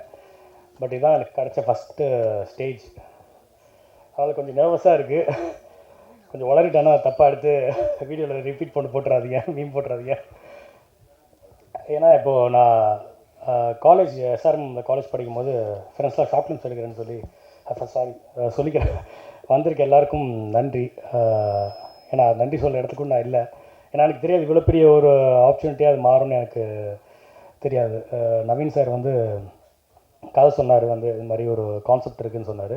So Ryan music director Ryan என்னோடய 4 years ஃப்ரெண்டு. ஸோ அவர் சாங் போட்டு காட்டிட்டு இது மாதிரி ஒரு ஆல்பம் சாங் சொல்லும்போது கான்செப்ட் சொன்னார். ஓகே கையில் கூடாது. ஓகே கான்செப்ட் சொன்னார். அது கேட்டேன். எனக்கு அப்போ தான் ஒரு 7 months பேபி இருந்தது, எனக்கு குழந்தை பிறந்தது. ஸோ எனக்கு உள்ள ஒரு கனெக்ட் இருந்தது. ஸோ அதனால நம்ம பண்ணலாம் ப்ரோ அப்படின்னு சொல்லிட்டு ஒரு சீரியல் பார்த்துட்டு நீங்களே பேரா பண்ணுங்கள், நீங்கள் அப்புறம் உங்க கூட பேரா பண்ணியிருக்கோங்களே சேர்ந்து பண்ணுங்கள் அப்படின்னு சொன்னார். சரி ஓகே அப்படின்னு அவங்ககிட்டையும் பேசிட்டு கமிட் பண்ணோம். அதுக்கப்புறம் அது இட்ஸ் அ லாங் ஜேர்னி. அதுக்குள்ளே பேக் போனாக ஒரு ஃபஸ்ட்டு பார்க்கணும் நவீன் ப்ரோ. அதுக்கு அடுத்தது பேக் போனாக இருந்தது பார்த்திங்கன்னா டிஓபி ஃபைசல் ப்ரோ தான் நம்மளுக்கு. ஏன்னா தென்காசியில் ஷூட் பண்ணோம் ஒரு 4 days. லொக்கேஷன்லாம் பார்த்துட்டு வந்துட்டு நம்மளை ப்ரோ அங்கே ஷூட் பண்ண போகிறோம் அப்படின்னு சொல்லியிருந்தார். சரி ஓகே அப்படின்னு சொல்லிட்டு கிளம்பி போயாச்சு. பட் அங்கே போனால் நம்மட்டிங்க ஒரு ஒருத்தர் தான் இருந்தார் ஷூட்டிங் இது ஃபுல்லாக பண்ணது ஒரே ஒருத்தர் தான். அவர் கூட அசிஸ்டண்ட்டும் ஒரே ஒருத்தர் ஹெல்ப்புக்கு மட்டும் இருந்தாங்க. மற்றபடி அங்கே என்ன சொல்கிறது, இது ஒரு சினிமா இதுவாக நடக்கலை. ஏன்னா பட்ஜெட் ப்ராப்ளம்ஸ் இருந்தது, நிறைய என்ன சொல்கிறது அந்த கிளைமேட் இஷ்யூஸ் அது மாதிரி இருந்தது. ஸோ அதனால் வந்து ரொம்ப கம்மியான டைம் தான் ஆயிடுச்சு ஷூட்டிங்கே நம்மளுக்கு. இப்போ நான் ஃபஸ்ட் சீன்லாம் பார்த்தீங்கன்னா அது ஒரு 15 மினிட்ஸில் ஷூட் பண்ணது. ஸோ அதுக்கு வந்து நம்ம முக்கியமான காரணம் வந்து டிஓபி ஃபைசல் ப்ரோ தான். ஸோ அவர் தான் ஃபுல் அண்ட் ஃபுல் இது இப்படி வந்திருக்கிற காரணமே அவள் தான். ஏன்னா அங்கே நடித்த நாங்கள் 2 பேர் தவிர்த்து யாருமே நடிகர்கள் கிடையாது. எல்லாருமே அங்கங்கே யார் இருக்காங்களோ அப்படியே லைன் கட்டி கூப்பிட்டு வந்துடுறாரு, வாங்க இது மாதிரி ஒரு எடுக்கிறோம், விஜய் டிவியில் சீரியல் பண்ணுறவங்க வந்திருக்காங்க, ஃபோட்டோ எடுத்துக்கோங்க அப்படின்னு சொல்லி திரட்டி கூப்பிட்டு வந்தவங்க தான் எல்லாருமே. அந்த இடத்துல அந்த ஹாஸ்பிட்டல் ஆகட்டும் எல்லாமே வந்து அப்படி பர்மிஷன் கேட்டு வித்தின் 10-15 மினிட்ஸ் தான் ஒரு இடத்துலையுமே டக்குன்னு ஃப்ரீ வைப்பார், ப்ரோ போயிடலாம் அப்படின்னு டக்குன்னு ஷூட் பண்ணிடுவார். ஏன்னா நம்ம டேரக்டருக்கு தான் ஃபஸ்ட்டு டைம் டேரக்ஷன். அவர் வந்து சிஆர்பிஎஃப்ல இருந்திருந்தாலும் அது ஒரு நாலேஜ் இருக்குது, தவிர்த்து இதுக்குள்ளே அவருக்கு நாலேஜ் இல்லை. ஏன்னா அவரே சொல்லுவார், இல்லை ப்ரோ எனக்கு டீம் நல்லா இது மாதிரி வேணும்னு சொல்லி. ஸோ இவர் தான் வந்து ஸ்பாட்டில் இதை பண்ணுறதெல்லாம் இவர் பார்த்துட்டு இருக்காரு. என்ன ப்ரோ இதுக்கு இவ்வளோ டைம் எடுக்குமா, டக்குன்னு போயிடும்னு நினச்சேன் அப்படின்னாரு. அப்போது சார் சொல்லியிருந்தார் இது மாதிரி டக்குன்னு குழந்தை பிறந்தோன்னே கிளம்பிட்டார் கார் பிடிச்சி அப்படின்னு. அதுக்கு பின்னாடி நாங்கள் பட்ட கஷ்டம் எல்லாம் தெரியும். அதுக்கு பின்னாடி ப்ரோ பெரிய இது இருக்குது ப்ரோ, பர்மிஷன் கிடைக்காது அப்படின்னு சொல்லி ரொம்ப பேசிகிட்டு இருக்காரு. ஒரு 10 மினிட்ஸாக ஷூட் பர்மிஷன் கிடச்சிருக்கு. பட் ஒரு அரை மணி நேரம் பேசுகிறாரு, இல்லை ப்ரோ இது இப்படி எடுக்க முடியாது, பர்மிஷன் கேட்குற ப்ராசஸ்லாம் நம்ம எடுக்கணும் அப்படின்னு சொல்லிட்டு இருக்காரு. பட் எங்களோட நேரம் பற்றாக்குறையினால் அதை பண்ண முடியல. அதனால் அது அவர் தப்பு கிடையாது, டைம் இல்லாதனால நடந்த விஷயந்தான் அது. மற்றபடி அவர் வந்து நான் கன் ஹோல்ட் பண்ணுறதுலேருந்து எல்லாத்துக்கும் என்னை வந்து என்ன சொல்கிறது ரொம்ப திட்டிக்கிட்டு இருந்தார். நான் கன்னா இப்படி டக்குன்னு எடுத்து பிடிச்சிரும் எல்லாரும், இல்லை ப்ரோ இப்படி பிடிக்கக்கூடாது, இப்படி ஹேண்டில் பண்ணணும்னு சொல்லி அதுக்கே ஒரு 10-15 மினிட்ஸ் எனக்கு ட்ரைனிங் கொடுத்துட்ருப்பாரு. பட் அது ஏன் சொல்கிறாருன்னு எனக்கு தெரியும். ஏன்னா வந்து வெளில பார்க்குறவங்க வந்து ஜஸ்ட்டு இன்னும் நடிச்சிருக்காம்பா அப்படின்னு இருக்கக்கூடாது. இது வந்து ஓகே நிஜமாலே ஒரு மிலிட்ரியில் இருக்கவங்க பண்ணியிருக்காங்கன்ற மாதிரி ஃபீல் பண்ணுன்றக்கா அவர் பார்க்குறாரு. ஏன்னா அவரோட பெட்டாலியன் இருக்கவங்க பார்க்கும்போது என்னடா இது அப்படின்னு கேட்டக்கூடாதுக்காக அவ்வளோ மெனக்கெட்டு பண்ணிக்கான்னு தெரியும். பட் நேரம் பற்றாக்குறையினால வந்த அவுட்புட் தான் ஆக்சுவலி இது. பட் அவர்கிட்ட அடுத்த ப்ராஜெக்ட் வந்துச்சுன்னா இதோட பெட்டர்மெண்ட்டாக வரும்னு எனக்கு ஒரு பெரிய நம்பிக்கை இருக்குது. ஸோ ரொம்ப ஹாப்பி, ஐ மீன் இந்த ப்ராஜெக்டில் இருக்கிறது ரொம்ப ஹாப்பியாகவும் பிளஸ்டாகவும் ஃபீல் பண்ணுறேன். அடுத்தது சார் அமீர் சார் வந்து அவரை போய் சொல்லி ஆகணும். ஏன்னா 2000 சொல்ல வேணாம்னு சொன்னார் இப்போ பருத்திவீரன் பற்றி. பட் அது எனக்கு எடுத்த தாக்கம் என்னன்றதை நான் ஷேர் பண்ணிக்கணும்னு நினைக்கிறேன். நான் காலேஜ் 2010 காலேஜ் ஜாயின் பண்ணுறேன். அப்போ வந்து ஷார்ட் ஃபிலிம்ஸ் பண்ணணுன்னு ஃப்ரெண்ட்ஸ் பிளான் பண்ணிருக்கும் போது 2-3 ஷார்ட் ஃபிலிம் பண்ணுறோம். அதுக்கப்புறம் என் ஃப்ரெண்ட் வந்து என்னை வச்சு வந்து ஒரு கிராம சப்ஜெக்ட் பிளான் பண்ண சொல்கிறான். என்னடா நான் எப்படி கிராமத்தை பண்ணுறது எனக்கு தெரியாதுடா, அந்த வாழ்விலே எனக்கு வராது அப்படின்னு. பருத்திவீரன் ஒரு படம் பாரு அப்படின்னு சொல்கிறான். நான் அந்த படம் பார்க்க மாட்டேன்டா, எனக்கு அது கொஞ்சம் சில சீன்ஸ் பார்த்து எனக்கு ஒரு மாதிரி இருந்துச்சு, நான் ஃபுல் படம் பார்க்க மாட்டேன் அப்படின்னு அந்த டைமில் அந்த மெச்சூரிட்டிக்கு நான் சொல்கிறேன். இல்லை நீ பார்த்துட்டு வா உனக்கு தெரியும் அப்படின்றான். அதை நான் ஃபுல் படம் பார்க்குறதுக்கு ஒரு நாள் பார்த்தேன், நான் 2 நாள் பார்க்குறேன் உட்காந்து படத்தை.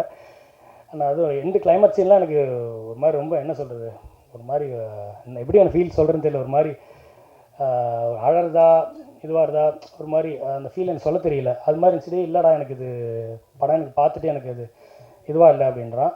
இல்லை எனக்கு திருப்பார் அதே சொல்லிகிட்டே இருக்கான். எனக்கு இருந்த நாலேஜ் மெச்சூரிட்டிக்கு எனக்கு வந்து அந்த படம் இப்போ பெருசாக புரியல.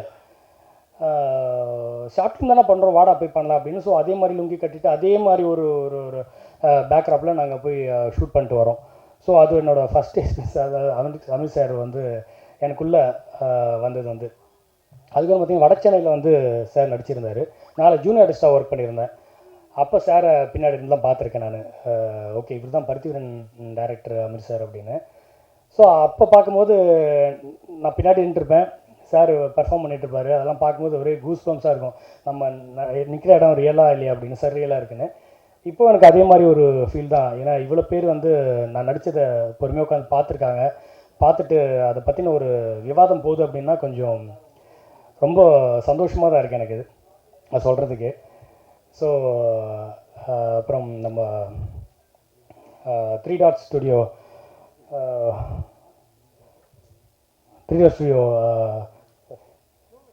தப்பாக எடுத்துக்கிறீங்க ரோல் ஆகுதுன்னா. ஸோ இந்த இது ஆடியோ லேபிளில் லான்ச் பண்ணுறதுல ரொம்ப சந்தோஷம். அதாவது இந்த ஃபஸ்ட்டு வந்து எங்களோட நான் நடித்த ஒரு இது வருதுன்றது எனக்கு இன்னொரு ரொம்ப ஒரு ஒரு சந்தோஷமாகவும் ரொம்ப பிளெஸ்ஸிங்காகவும் தான் ஃபீல் பண்ணுறேன். ஸோ இதில் ஒர்க் பண்ணதுக்கு எல்லோரும் ரொம்ப நன்றி இது பண்ணிக்கோம். இதில் இன்னொரு என்ன சொல்ல விரும்புகிறேன்னா, இப்போ நம்ம சினிமாவில் பார்ப்போம், இப்போ என் ஃபேஸ் முன்னாடி இருக்கிறவங்க மட்டும்தான் நம்ம கொண்டாடிட்டு இருப்போம். ஹீரோ, ஹீரோயின், கேரக்டர் ஆர்டிஸ்ட் அது மாதிரி போயிடும். பின்னாடி இருக்க டெக்னீஷியன்ஸ் பற்றி நம்ம பெருசான ஒரு விழிப்புணர்வே இல்லாமல் போயிடும். பட் அவங்க பின்னாடி இருந்து அது ஒர்க் கரெக்டாக பண்ணலன்னா இவங்க பண்ணுற ஒர்க் எல்லாமே பாதி நின்றோம். அது மாதிரி தான் இங்கே வந்து நம்ம ஆர்மியில் வந்து ஜவான்ஸ், சிஆர்பியில் இருக்கவங்கலாம். ஸோ மெயினாக நம்ம பெரிய போஸ்டிங்கில் இருக்கவங்கள பற்றி தான் படங்களோ இதுவோ பெருசாக வந்துட்டுருக்கே தவிர்த்து இவங்கள பற்றின ஒரு இது வந்து பெருசாக வரல. அதை பண்ணுறதுக்கு நம்ம அதிலேருந்தே ஒருத்தர் வந்திருக்காருன்றது தான் இங்கே வந்து நோட் பண்ணி கொண்ட விஷயம். ஸோ அடுத்தது இதை பற்றின இதுவாக அவர் கொண்டு வருவார்னு நம்புகிறேன். ஸோ ரொம்ப சந்தோஷம். Happy to be here. Thank you so much.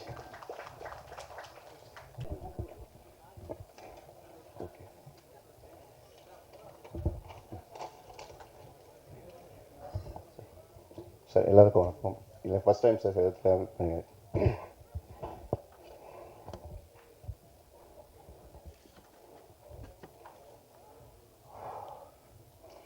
Sir இந்த சாங் வந்து ஃபஸ்ட்டு வந்தது என்னுடைய பர்சனல் அண்டு ஃபேமிலி ஃப்ரெண்ட்ஸ் எல்லாத்தையும் சேர்ந்து எடுத்துருக்கலாம்.